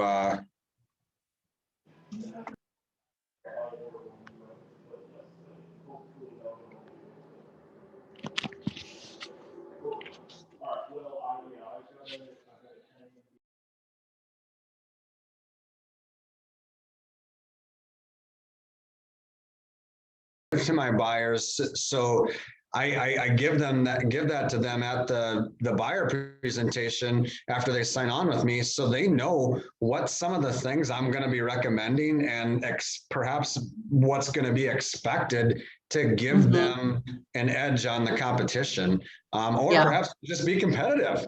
Like,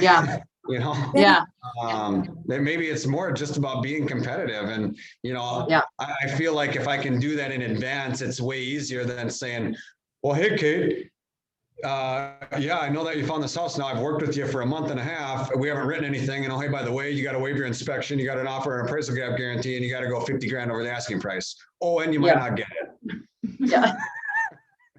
You're going to say, who the heck's this dude? And then that client's going to go tell coworkers or parents or friends of, yeah, man, my crazy realtor was telling me to do this.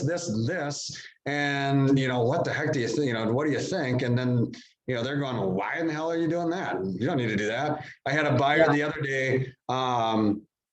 She called me up and she's like, yeah, my dad was talking to me and he said the loan officer you connected me with is screwing me over and misquoting me by like $300. And I'm like, well, that's wrong. And why is he saying that? Well, I don't know this. I'm like, does he know that you have private mortgage insurance because you're only putting 5% down? Well, I don't know. I'm like, you can have your dad call me, or better yet, maybe have your dad call the loan officer and the loan officer can walk them through it. But that's ridiculous. We're not doing that. So it isn't, it's not easy. No, it's okay. One thing that I think helped on the last offer put in for the same buyer, we went over and over again her offer and the whole works, and till she felt satisfied that she was doing the highest and the most concessions that she could and feel comfortable with this offer, and that even X amount over, I kind of did the, and I felt bad, but not quite as bad as I had maybe 2 offers ago. Right. Well, and that's a good. Maybe she would have done. Yeah, I mean, done a lot more. Right, and that's the thing. When I'll have, oftentimes when it's, oh, hey, well, we're in highest and best. Well, okay, Ryan. Well, what should I offer? Well, I don't know, right? Like, I don't know. I hate asking that or answering that question because I don't know what you should offer, for one. For two, your highest and best might be different than what I think your highest and best should be. So, it's got to come from you. And I just see the chat here icon. It's got to come from you. Yes, I can perhaps send out the I'm just catching up on chat here. Yeah, I can perhaps send out that multiple offer strategy sheet. And then can we ask for them to not submit love letters or videos? Yeah, Ka, if you're still around, that absolutely can be an ask. If you want to not review that, you just put that in the agent remarks that the seller will not review and prefers to not have any love letters or videos attached or accompany the offer. So yeah, you can absolutely do that. And just like I said, lead with that right from the get-go. Conversation was on the break with one of the agents that's here was exactly that, where she had seen that in the agent remarks. So don't feel like you have to entertain those if you don't want to. I'll get a list of who the participants were here today, and then I'll email out the multiple offer strategy sheet. That's fine. So yeah, negotiating the deal. Representing the seller. We've talked about this a little bit in this whole scenario here. So when we're representing the seller,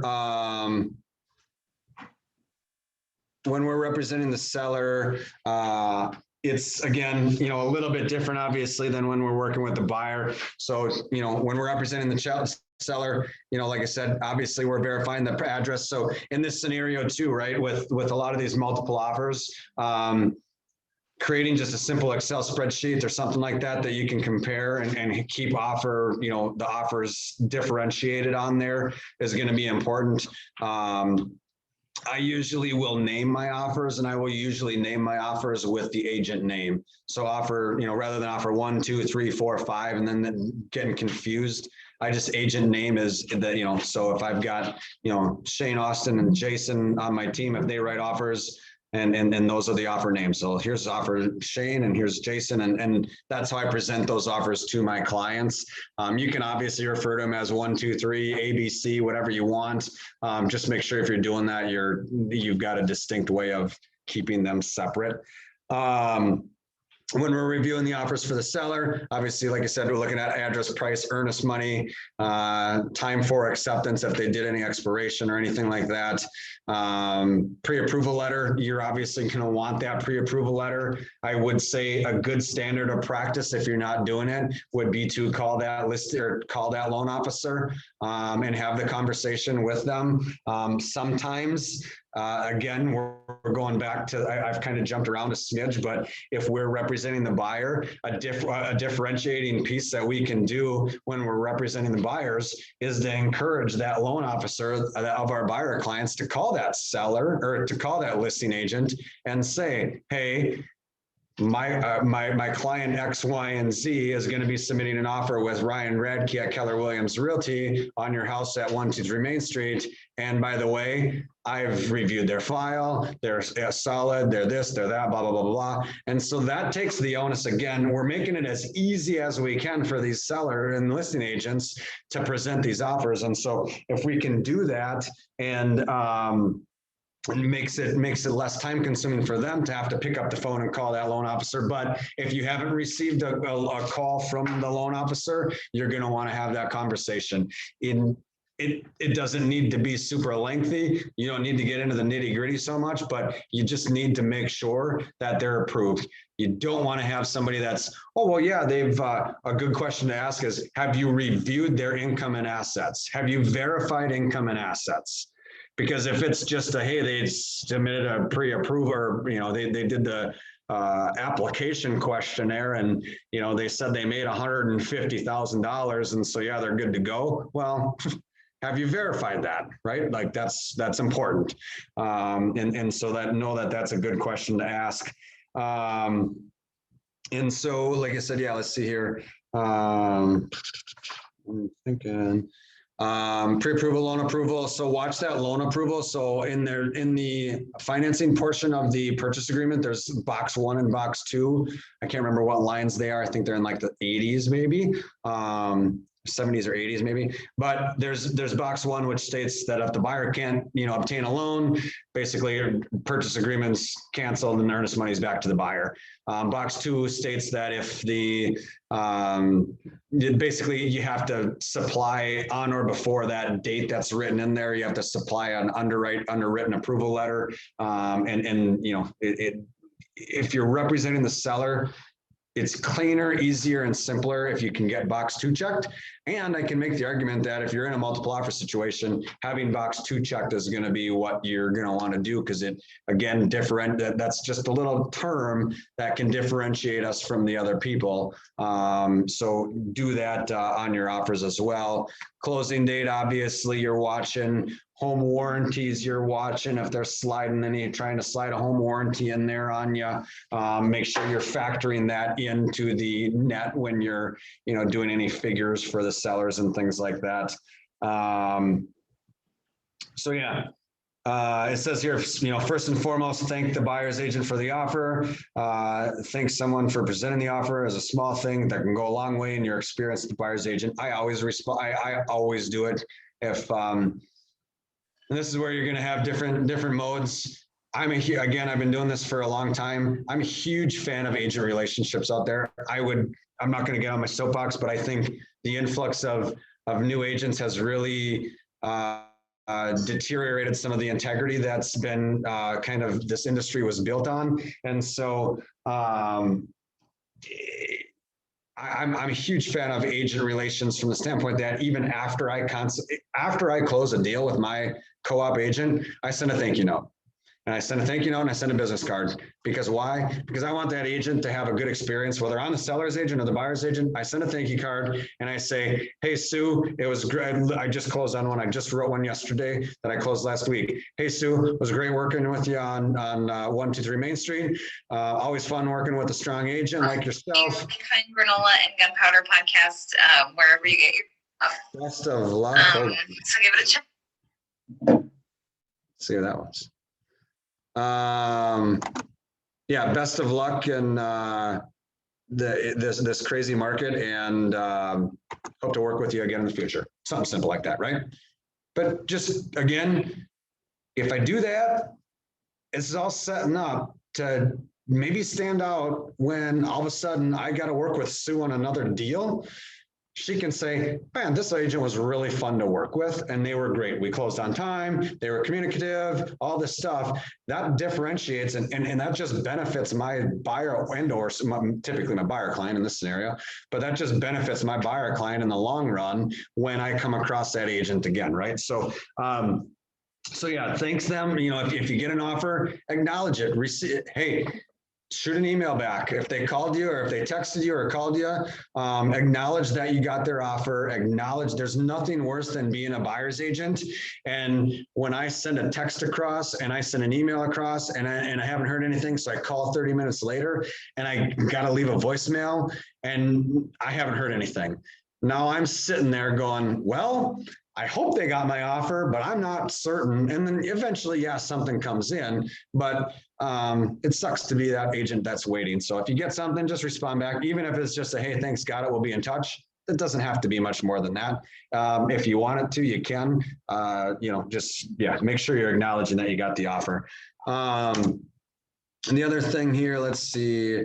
So presenting the offer, we're notifying the seller, hey, offer's been in and this looks like it's got some command mixed into it.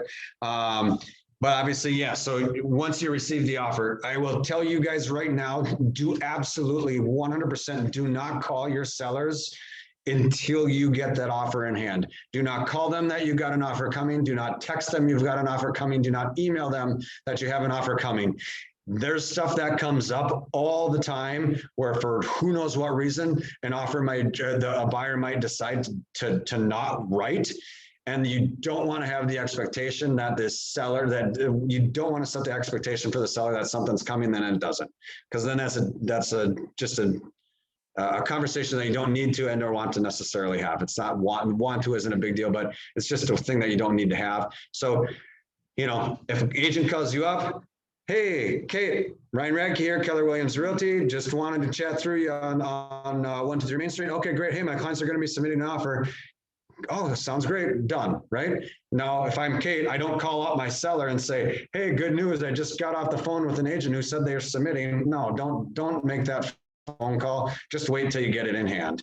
And if because it might be they might offer the next day. They might, if you call your client and tell them, hey, I got an offer coming, they're going to probably expect something sooner rather than later. And then, the further that delays and you get all the emotions involved. So just don't notify the seller until you have something in hand. I think you did a CMA on the front end, so you can, it's going to be important in this market when things are going so high over asking price. It's going to be important to know where that fits in the marketplace. Is that, possible? Obviously, a lot of these cash deals with no appraisal, well, those are great. Those are clean, simple, and easy. And those are kind of reestablished in these prices. And unfortunately, we just don't have enough of those. And so what is it on these, in these townhomes, condos, there's going to be some fluctuation in valuation in for appreciation that an appraiser is going to put on it. We obviously don't know, and we can't start trying to get into appraisers' heads because that's a game that we'll never win. But what we can do is we can at least have some sort of idea if this, proposed price is going to be possible. Now, one could make the argument that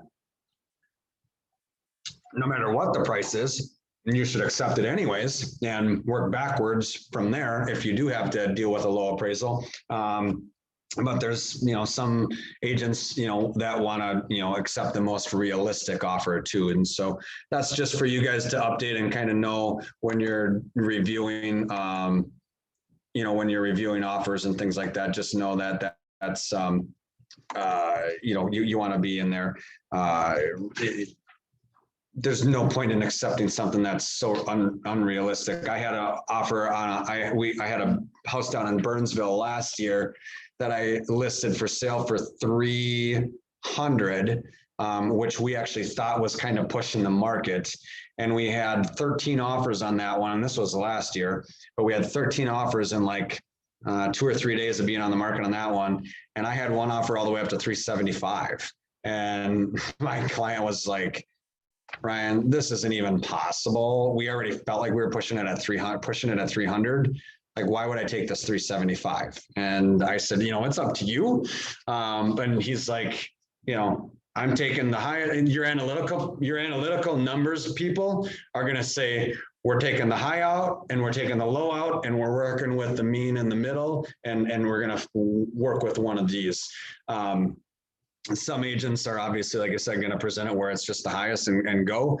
Now that one there in Burnsville, again, it was, 375 on a 300. There was closing costs involved and everything. We accepted something that was at like 335, even though we had an offer for 350 as well. We accepted something at 335. And the conversation I had with them was, hey guys, look, here's the deal. Let's just accept this one. We think this is perhaps the most realistic possibility. And hey, by the way, we don't know our sales price yet until we have this appraisal, because if we're being realistic, we know the market, it's going to be tough to appraise at this price, right? And they're like, yep. So appraisal came in at 320, I think it was. And, I had already had that conversation with that. I think we got it where the buyer, I can't remember on that one. I think actually when they submitted their offer, it was expressed to me that they didn't have much cash to absorb a low appraisal, but my seller clients still wanted to go with that one, and they just came down to 320, and that was that. They didn't care. So again, some of this stuff, you can mitigate on the front end from kind of being headaches on the back end when you have a low appraisal. And so we'll talk about that down the road, I think, if we get into here with the negotiating stuff. But presenting the offer in this, and when we're working with sellers and we're representing the sellers, like I said, create a spreadsheet or some sort of graph where you can have or that you can share with them that talks about purchase price, earnest money, closing date. Box 1 or box 2 on that financing addendum. Is there a home warranty included? Are they doing an inspection? How many days is the inspection? Did they write anything other, funky stuff into their deal? Do they have an escalation clause? Do they have expirations? Just all that stuff you're putting on there. Then just make it consistent so you can follow along and flow and present easily. A lot of your presentations are going to be over the phone.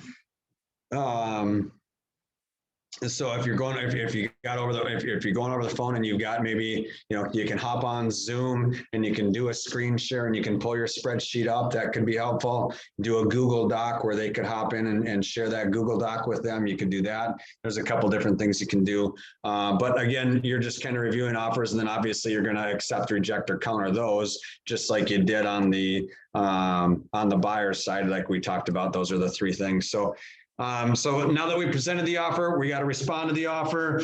Obviously, that's pretty self-explanatory as far as how we're responding to the offer. Hey, in this market, it's hey, which ones are we going with? Okay, we're going with offer A. And this is where you're going to, again, differentiate yourself from different agents. Some agents will shoot an email blast out through showing time. Hey, an offer's been accepted. If you haven't been notified, you're not the winning bid. Cool, thanks. Some agents are just going to shoot an email. Hey, Ryan, sorry, unfortunately, the seller decided to work with a different offer at this time. Best of luck to you and your seller. Me, I am old school. Again, I was trained differently than a lot of these newer agents coming in. I like to make the phone call. I like to make the phone call, and I just call them up and say, hey Shane, it's Ryan here with the Odd Couple team. I just wanted to thank you again for submitting an offer at 123 Main Street. Unfortunately, my client did decide to accept a different offer at this time. Best of luck in the future. Do you want me to keep your offer as a backup? Nope. Okay, great. Good luck. I'll let you know if anything changes, and that's that. It's a minute conversation, but you'd be amazed. I can tell you at least once every 3 to 5 transactions or 3 to 5 listings that I do that, I will have other agents that say, wow, a phone call. Thanks. That was really cool. Thanks for calling, Ryan. Guess what? Because they're going to say, hey, hey, Jack, Ryan Radke here, Keller Williams Realty. Just want to let you know, thanks again for the offer on 123 Main Street. Seller decided to work with a different offer. If Jack's a good agent, guess what Jack's going to say? Dang, shoot, my buyers really wanted it. Can you tell me what the difference was? Right? That's what I'm doing. If somebody calls me, dang, unfortunately, that sucks. We're used to it, but what was the differentiating piece? How could my buyer have made their offer stronger, right? Help me pass along to my client what they could have done to be better. And so, if you do have an agent that calls you, you're asking that question, right? Ask that question and take that information right back to them. When you are submitting your highest and best, again, we're going way backtracking a smidge, but when we're submitting the highest and best with the buyers, well, I don't know, Ryan, what should I write for? You know what? That's a decision that you and or whoever else is buying the house has to make. And I'm not going to tell you. That being said, let's walk through this. Here's this comp, here's that comp, here's this comp. And at the end of the day, what's the price that you guys are going to be pumped at if I call you up and I say, hey, guess what, Kate, you won the house. We just got this house for you. And you're going to say, awesome, you're ecstatic. And on the flip side, if I call you up and say, hey, Kate, you know what, unfortunately, we didn't get the home, and, somebody must've wanted it a little bit more than you. I want you to be at that price where you say, you know what, that's cool, Ryan, because I loved it, but I didn't want to do a dollar more, right? I didn't want to do a dollar more. And that's a hard number for clients to come to the conclusion on. I had the same script with somebody 2 months ago, and they wrote and they lost out by 2,000. Now we went and looked at 7-10 others. We never found anything. Guess what came up? Yeah, Ryan, we wish we would have just did 555 on Wellesley instead of sticking at 550. And I said, I get it. Yeah, you lost out for $2,000. But on the flip side, guess what, guys? That was $550,000 for a 1.5-story home in Highland Park or Matt Grove. And it was in the past year and a half, it would have been the third highest 1.5-story home to sell. We had that conversation on the front end. And so I brought that up again of, 1.5 stories don't sell in Matt Grove over 500 often. Did you want to be that one? There was a few. Guess what? The few that did, they were way down closer to the river. So they had a better location. This was, 16, 17, 1800 block of Wellesley. I can't remember what the address was exactly. You guys could look it up, but that's a lot different than the 2000 block of a street too. So again, being a market, I don't want to say market expert, but knowing the market and knowing the area, I had to kind of reassure them that it was okay that they lost out on that. Now we found a great house that's a nice 2-story, and it was 540,000. We were actually able to negotiate on that one. It was on the market for a while, and I was able to negotiate again because it had been on the market for 100 and some days. It was listed at, I think, almost 40 at the same price. Clearly it was overpriced, right? So we had that conversation of where do we want to go? And I think we came in like 35 grand light. Now we got jumped into multiples on that one too. But we were comfortable with our market and we stayed under ask by, I think, 17,000 still, and we won. So, were we in multiple offers really? I don't know, but I'm hoping that the listing agent was, operated with integrity and we were truly in multiple offer scenario. But at the end of the day, again, we had that conversation with my client that, hey, what it's listed at now isn't the price. If it was, it would have sold 40 days ago. And so we know that that's not, and we're not paying more than that. What should we pay now? I think we came in at 35K less. And I think we ended up, like I said, 15 to 18 with where we came once we jumped into multiples. So, yeah, reaching a decision, responding to offers. Again, I'm not going to touch on this too much just because we know where it goes. If you as a seller reject, I will say this actually, if you're representing the seller and you flat out reject an offer, you might get a little pushback from the agent, right? So that buyer's agent might kind of laugh and be like, well, what the heck? You guys don't even have a counter for me or what? My conversation's simple. It's no. No, we don't. You guys can come back if you guys still like our house. You guys can come back with a higher offer. My sellers are willing to negotiate, but at this time they just felt like the gap was too big and they felt like they were losing money right off the bat. If you want to come back and resubmit a realistic offer, we're willing to negotiate, but at this time that's just too big of a gap. Try again. And it's okay to be, it's okay to be stern with these agents that want to, wheel and deal and negotiate and come in low and try and push the button. It's okay to, it's okay to try and, be stern with them back and say, hey, thanks for the offer. Unfortunately, my sellers decided that the offer was too low and we're just going to reject it. If you guys would like to resubmit at a higher price, we'd certainly be, we'd entertain it, but at this time, no. And obviously, if you're accepting, just know that begins that contract to close process, inspection timelines and things like that start going off of that final acceptance date, right? So one thing I do think is beneficial to set the expectation with that other agent when final acceptance date is. And everybody has perhaps a different opinion on that. It shouldn't be, but what happens if you accept an offer at 11 o'clock at night? Is that the final acceptance date or should it be the next day? I can tell you it should be the next day, and there's going to be listing agents that are going to try and make it be that prior day. What my argument is you can send me the offer, executed offer at 11 o'clock at night. You can't assume that I'm up and you can't assume that my buyer's up, and to have final acceptance and be legally binding, I need to have receipt and I need to submit it to my buyers and give them a copy of it, right? So you can't assume everybody is up at 11 o'clock at night. Where that is, I don't know. And so when you're accepting offers, usually as a listing agent, I'll just say, hey, just as an FYI, we're using blank as final acceptance date, whether it's today or tomorrow. And even on the flip side, if my client's got the offer and there is an inspection and it's a buyer, I'll usually just clarify that with the listing agent of saying, hey, just so we're on the same page, wanted to make sure that you're using blank as the final acceptance date. Isn't final acceptance date, doesn't that go by when the seller signs? No.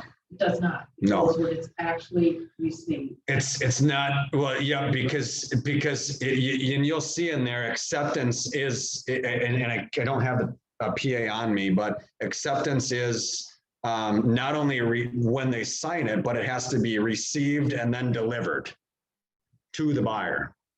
Right. So if you send me an offer at 11:45 at night and you try writing final acceptance date on there, I will call the agent back up and say, hey, you know, it's kind of one of those things like, how much do you want to make it an issue?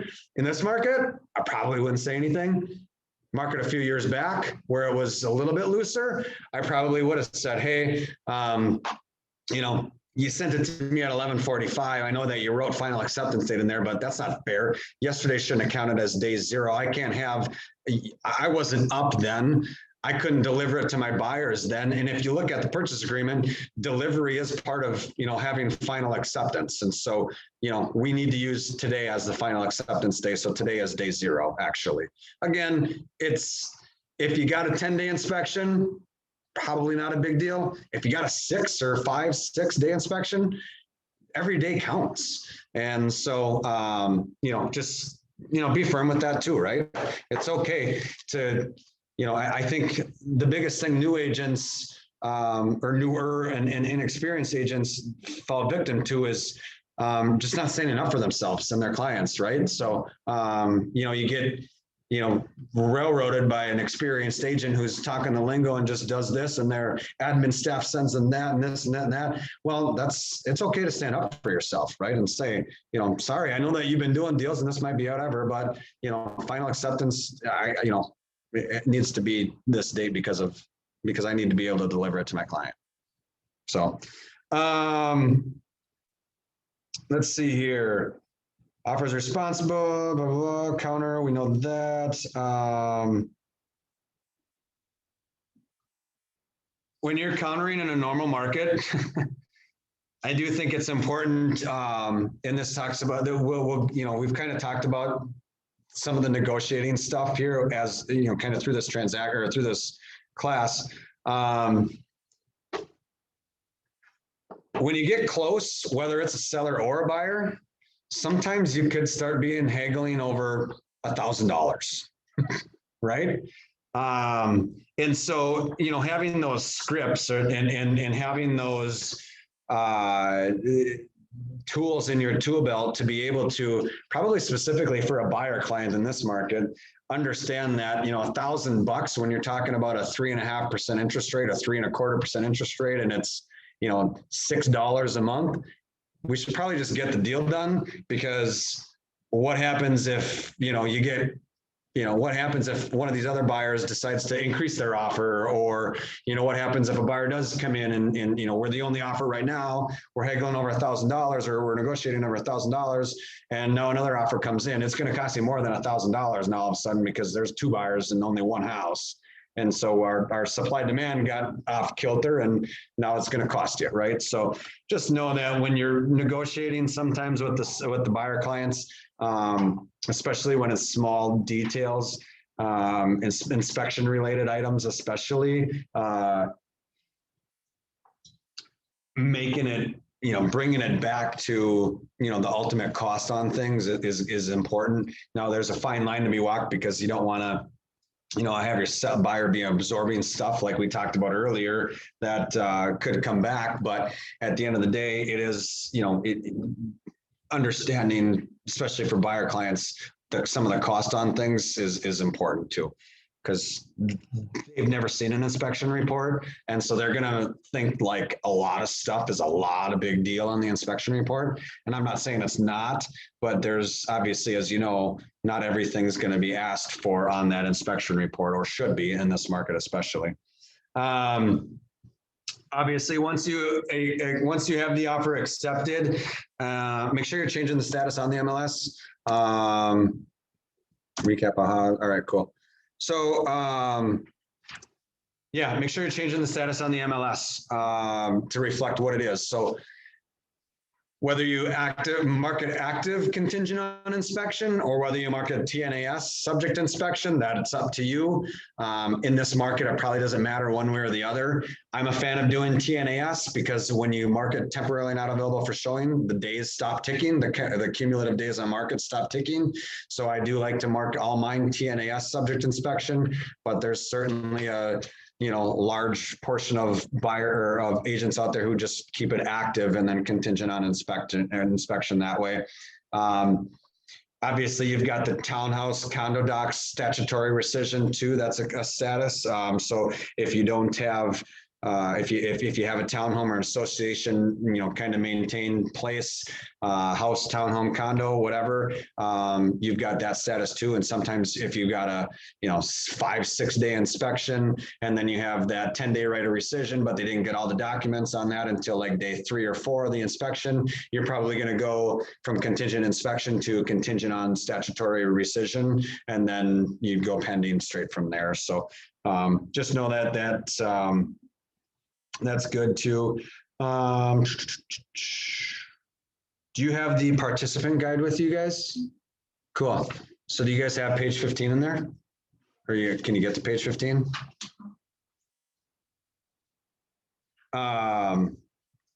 So it says practice in pairs, responding to offers using the scripts in your participant guide on page 15. And we're supposed to do that for 5 minutes.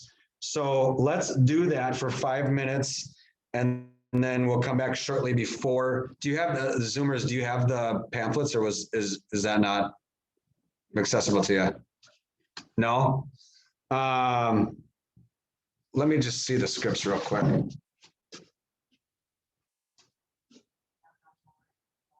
Yeah, they emailed it, but not real super close to the meeting.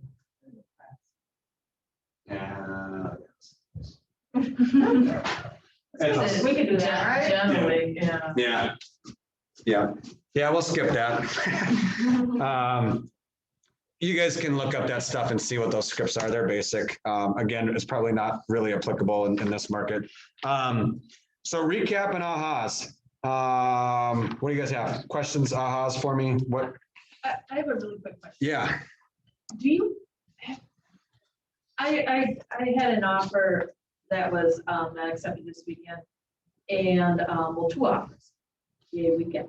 And anyways, the first one, the listing agent did not contact anything. Yep. And so then I could see it was pending, and so then I sent an email. Yep. And he sent it back very cryptic. Yep. And then I did ask the email about if there's anything, question or response. Yep. The other agent, I mean, to me, I thought that was terrible. Sure.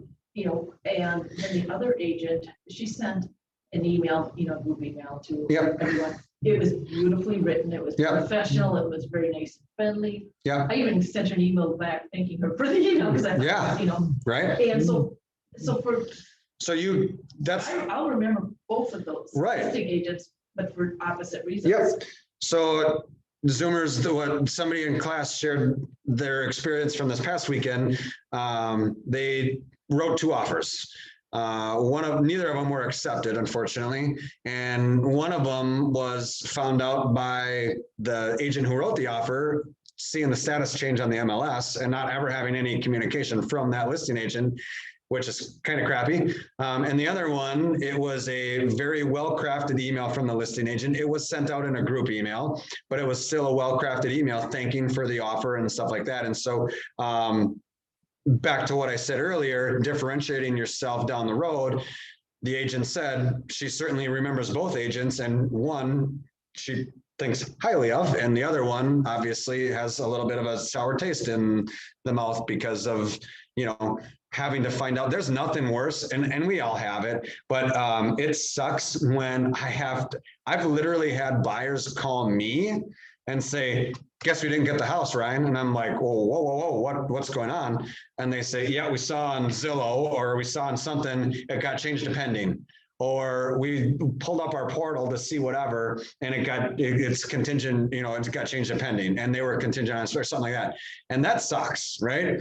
Now, all of a sudden I'm looking like crap as the buyer's agent, because my seller or my clients are the ones who are letting me know that we didn't get the offer accepted, because the seller, the listing agent, doesn't have the professionalism or courtesy to just update me. And that sucks. That was another thing I was concerned about too, because, the offers, the deadline was midnight the day before, or midnight on a Friday. So, and then I was, watching phones and emails and everything, but I was still basically.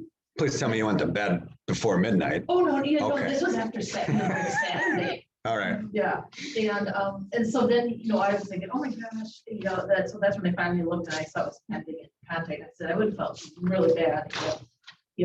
My buyer had scoped it out and found it out herself. Right. I felt like a little, idiot, but. Yep.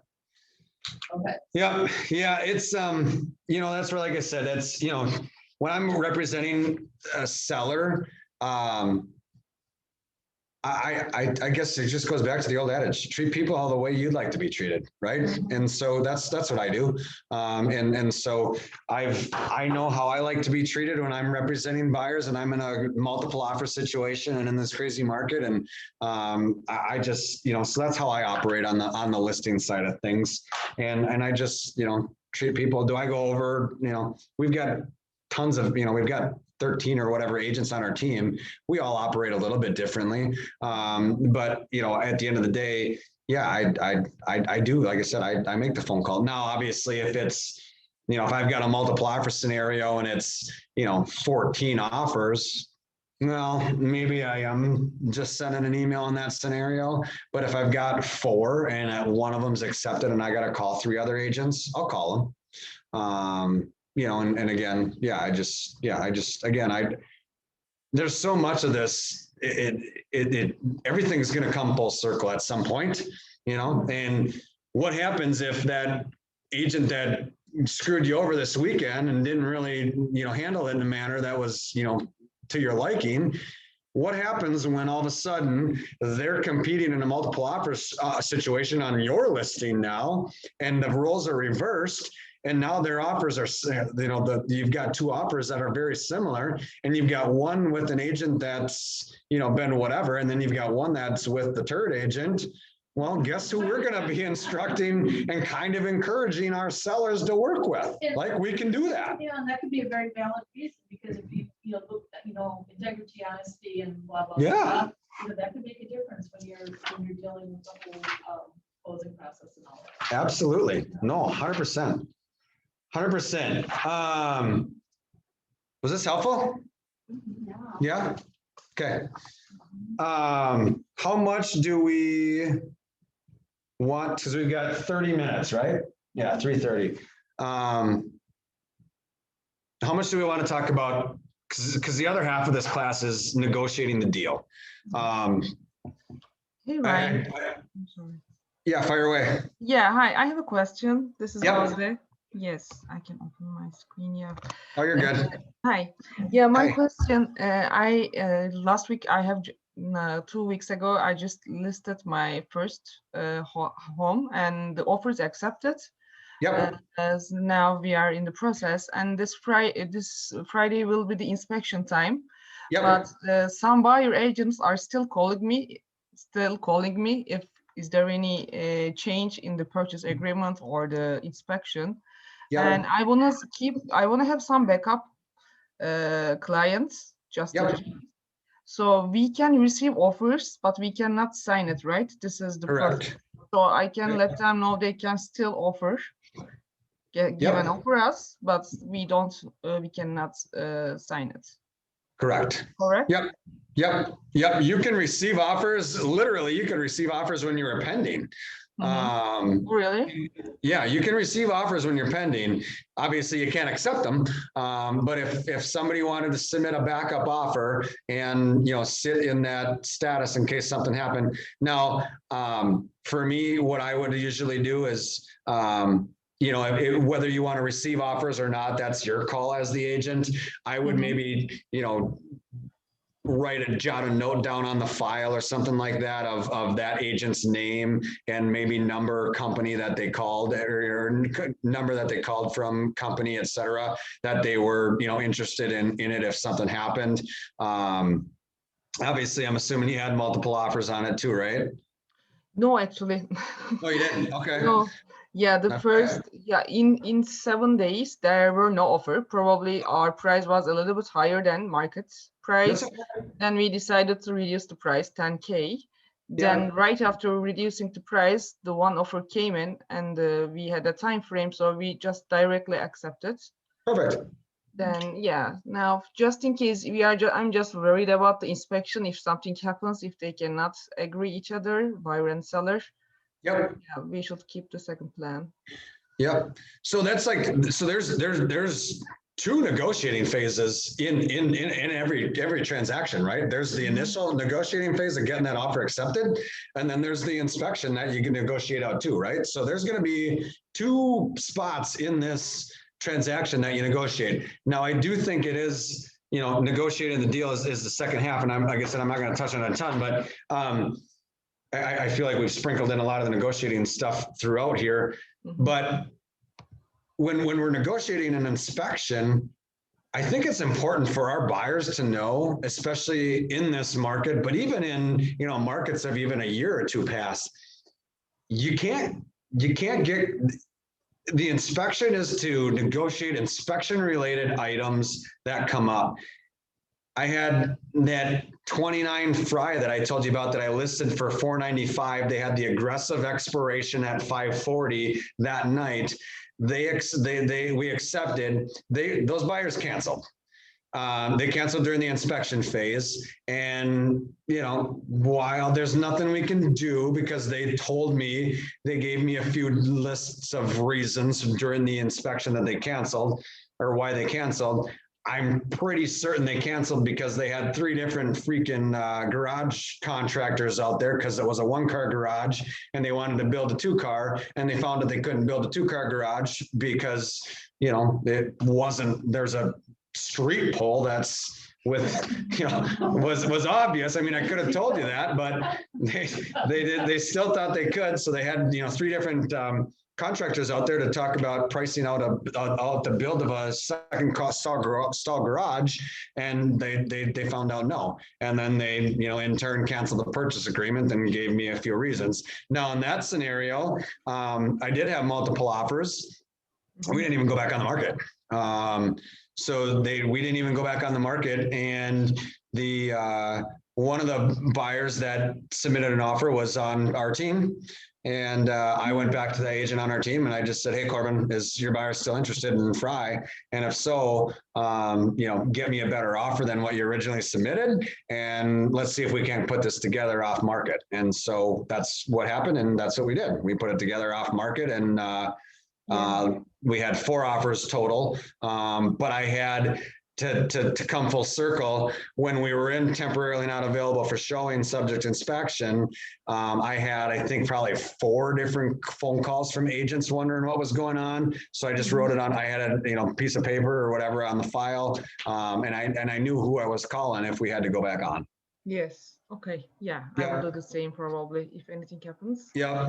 Yes. Yeah. And, like I said, just, when you're negotiating the sellers on the inspection in a scenario like that, I do preface it and I do let my seller know that, their home, while as great as it is, isn't perfect.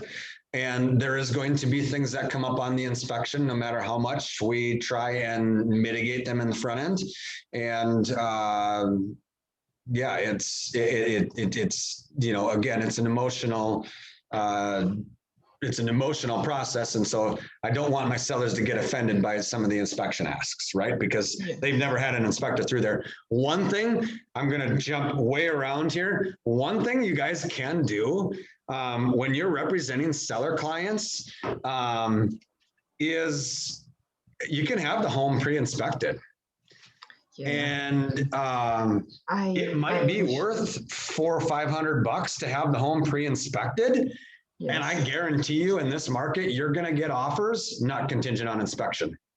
And some of those agents might build the offers or build, some of the agents might build their requests into their initial offer, or you're just going to have them just flat out say, yeah, we accept it. Now, in that scenario, I actually asked Lynn on this on one of the broker Q&A Zoom calls a few weeks back, because this is something that I'm starting to explore of whether it'd be beneficial for, $400 or $500 to do this and know that we're probably going to be accepting an offer that's not contingent on inspection. If you do that, don't have them. It was check with Lynn. But the way I understood it was if you do that, don't have your seller clients fill out a seller's disclosure statement, have them fill out the waivers and have them check the box that third-party inspection was provided. So don't do the disclosure and do the inspection report. What? Why is that? But we already gave them the disclosure, right? So yeah, well, this would be before you're on the market, right? Yeah, okay, yes. Yeah, this would be before you even list. So let's say you sit down and we sit down and we list and I sign you on as a seller client. At that point, we could have the conversation of, do we want to try and, minimize the inspection requests, have the home pre-inspected, supply, especially if it's a really clean house, it might be worth doing on the front end, and then ensuring that you don't have anything, your offers are going to be non-contingent on inspection. Now, I had that scenario where my buyer lost out on 3 houses. We got his 4th offer. I think it was offer 1 and offer 3. Both of those houses did not. Both of those houses did provide us with an inspection, and you'd be amazed what buyers are willing to look at when they know they're competing with other offers and they know everybody's seen that inspection report. This one had for me, it would have been structural concerns with the garage. And he was like, yeah, Ryan, well, let's waive the inspection. I said, okay, done. Yeah. Okay, makes sense, definitely. Yeah. Another question, do you typically send to your agent, to the buyer agent, the old previous inspection report from the previous owner? Probably I wouldn't send the old seller's disclosure statement? Yes. Yes. If you can have, if your seller client has those, yes, you can provide them. Yeah. Okay.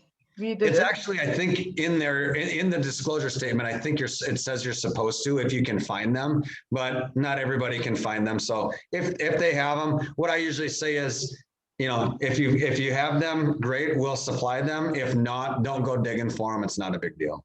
Okay. Yeah. Now, if there's some things that, the seller wants to disclose on there that were done by the previous owner, or that the previous owner disclosed to them that they want to disclose, I would say it'd be highly beneficial if you could do that, if you could have those, rather than just throwing something on the disclosure report saying, yeah, the previous owner said X, Y, and Z, or you know what I mean? It's a little bit more credibility, I guess, in that scenario, when you can attach that to you can attach the previous owner seller disclosure statement to what you're saying in your disclosure. Yeah, I think I should do this. I didn't do. I think I don't remember. I should send them to previous disclosure as well, right? Is that on the one you have pending right now? Yeah, I do have it, but I didn't send it yet. Yeah. If you didn't send it, I don't think it hurts one way or the other. If it's already, if you're this far along and you haven't, done it yet, I probably wouldn't. But if you get in a scenario where you go back on the market, maybe you just throw that old seller disclosure statement in the supplements like everything else. Okay. Yeah. Great. Thank you so much. No, you're welcome. Thanks for participating. Hope you guys got something out of it. What else do we have questions wise? I have a question. Kate, fire away. Okay, so I'm just kind of wondering, so what does it mean if you are a backup offer? Let's just say like you have a buyer and their offer didn't get accepted, but then the other agent asks you if you want to be a backup. Does that mean you have to like sign something and then you can't go look at other houses, or how does that work? So that's going to kind of be maybe up for interpretation a little bit, depending upon the agent. I'm not a fan of backup offers. So like if I submit an offer on your listing and you're like, hey, Ryan, unfortunately the sellers decided to accept a different offer. Do you want me to keep your offer as a backup? I say no. Every single time I'm like, no, absolutely not. I just feel like it gives the seller leverage in the negotiation. Like they didn't accept my offer. I'm sorry, I get a little bitter, and I that's where the human emotions come in. Like they didn't accept my offer or my client's offer. I don't want them to be able to have leverage in a inspection negotiation over the other buyer that they did accept, because they say, well, hey, Kate, we accepted your offer, but Ryan here, his offer is in as a backup still. So thanks for your inspection request. We're not going to do it. Like, I don't want that to be held over anybody's head. So I always say no. My interpretation on what a backup offer is it would basically be a fully signed purchase agreement by your buyer that's held by the seller, and should something not happen with the offer that's been accepted, they could then in turn sign your offer and have another accepted purchase agreement right away. Okay, got it. Yeah. Somebody asked me that and I was just kind of like, no, but then I was like, because I just wanted to keep looking, with my people. Sure. I didn't know if I would tie that, or I don't know. So no, like I said, I don't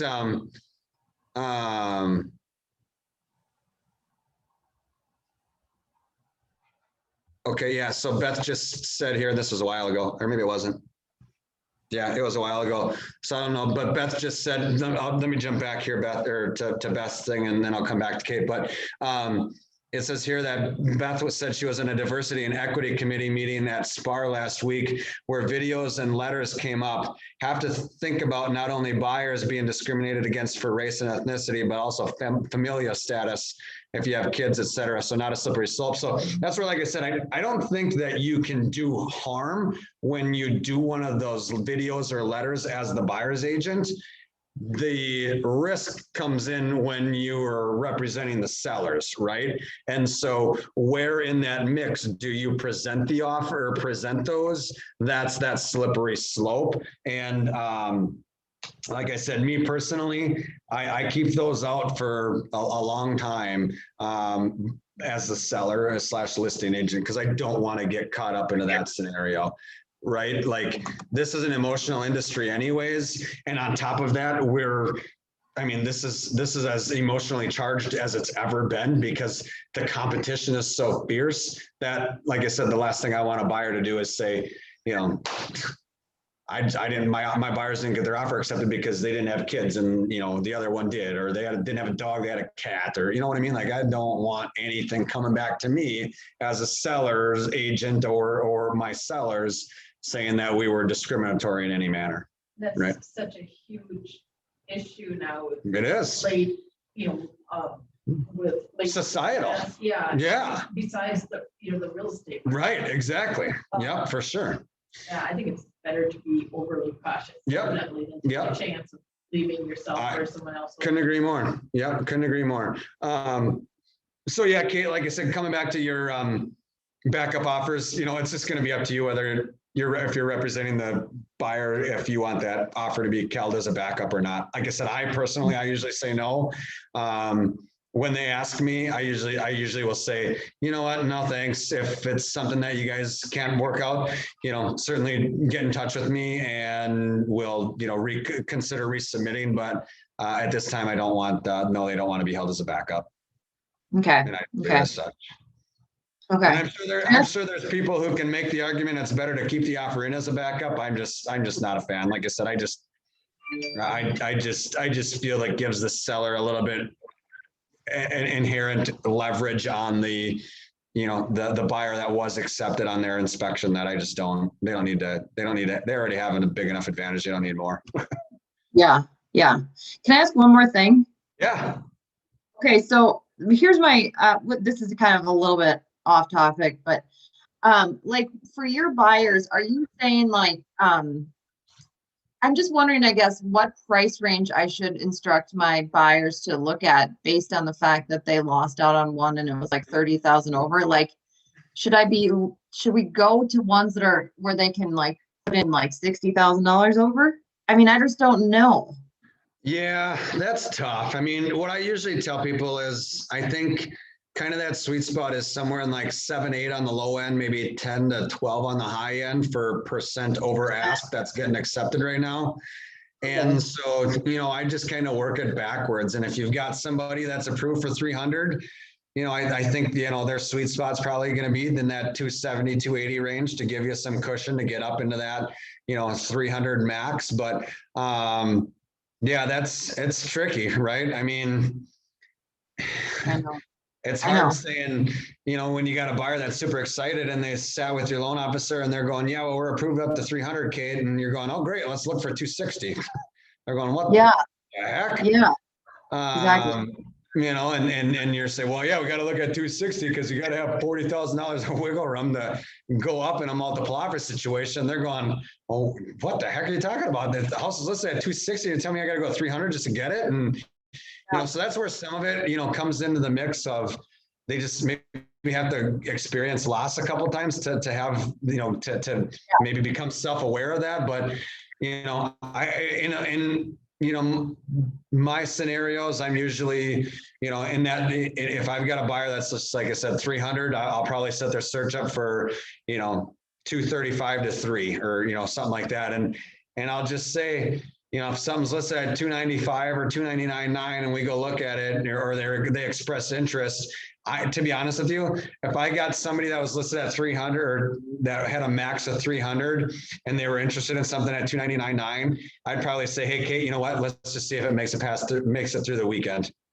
Yeah. If it makes it to Monday and there's not multiple offers and whatnot, we'll go in there on Monday and check it out and see.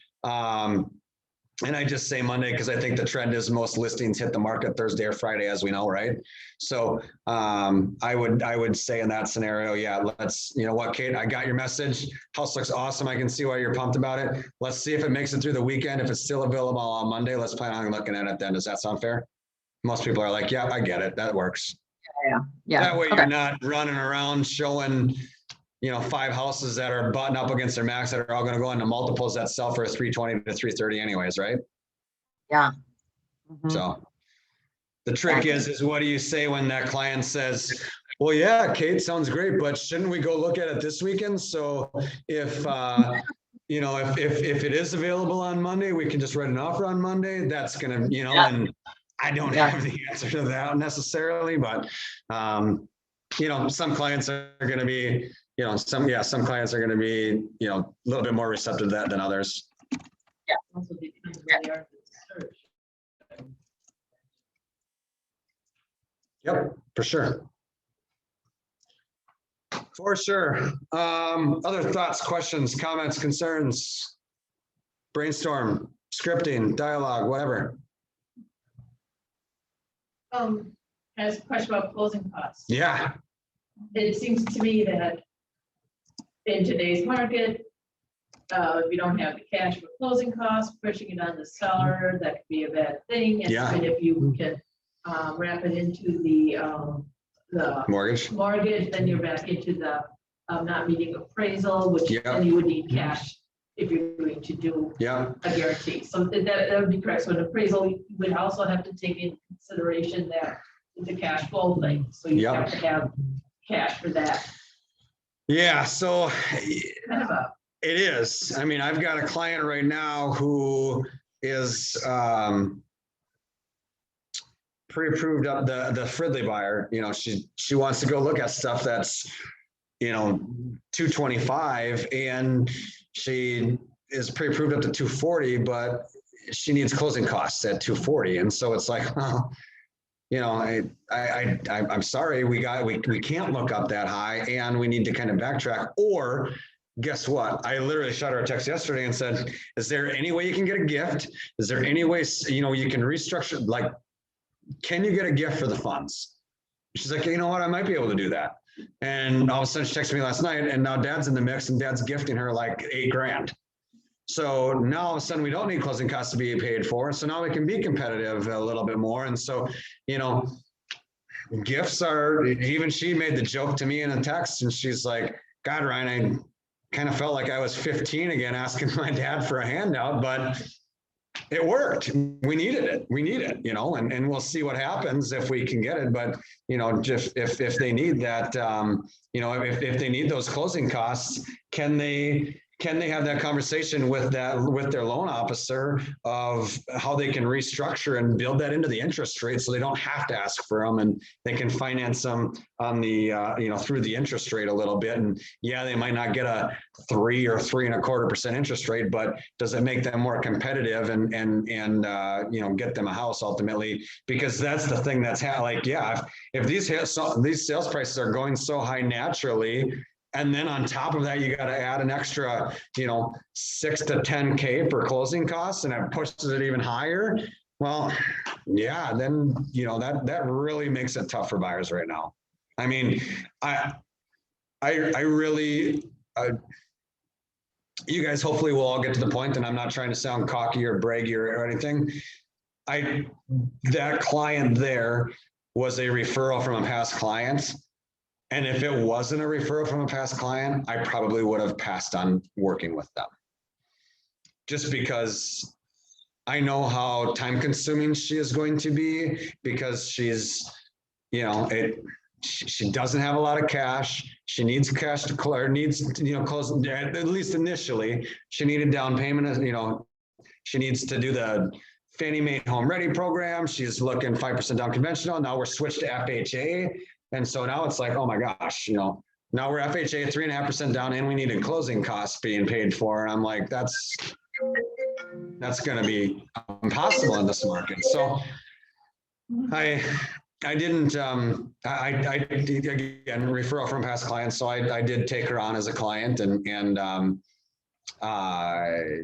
we did restructure things. And so now we're flipped to FHA. We were conventional originally. Now we are FHA, and now we've built closing costs in, or we've got dad contributing some portion. So we're getting better. But yeah, it's tough, you know, and you hate to, you don't want to jump on them before you get started. Right.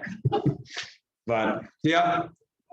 What else? Anything? Online, good. Okay. Covered a lot. Reach out to me if you guys got questions, right? Ryan at theoddcoupleteam.com is my email. You can shoot me a text 2651-402-5215 is my cell phone number. Shoot me a text, shoot me a call. I do quite a bit of training with the agents on our team as well. So I've got 5 agents on our team that I do kind of coach and train as well. So yeah, let me know how I can help you guys, and I'll try and remember to share. It might not be today. I can tell by my phone I've got a few things to attend to, but I will definitely try and get that multiple offer thing out that we talked about, or I referenced a few different times. Like I said, I think that tool, I even had it, I had an existing client that I have been working with for a while. They kind of went dormant on me for a few, probably maybe 4 to 6 weeks here. And I just started kind of getting them reactivated again. And he had shot me an email when he wanted to get started just like last week, maybe last Wednesday. And he said, hey, you know, Ryan, you know, we've got friends that are out there looking. First off, why aren't they looking with me? But we got friends that are out there looking, and they're talking about how it's going, you know, things are going so high over ask, and they're, you know, people are doing this and people are doing that. And I said, you know, yeah, it's true, Charlie. And here's the deal. I'm going to attach my multiple offer spreadsheet and I'm going to send you what buyers or, you know, some of the buyer strategies that people are doing right now.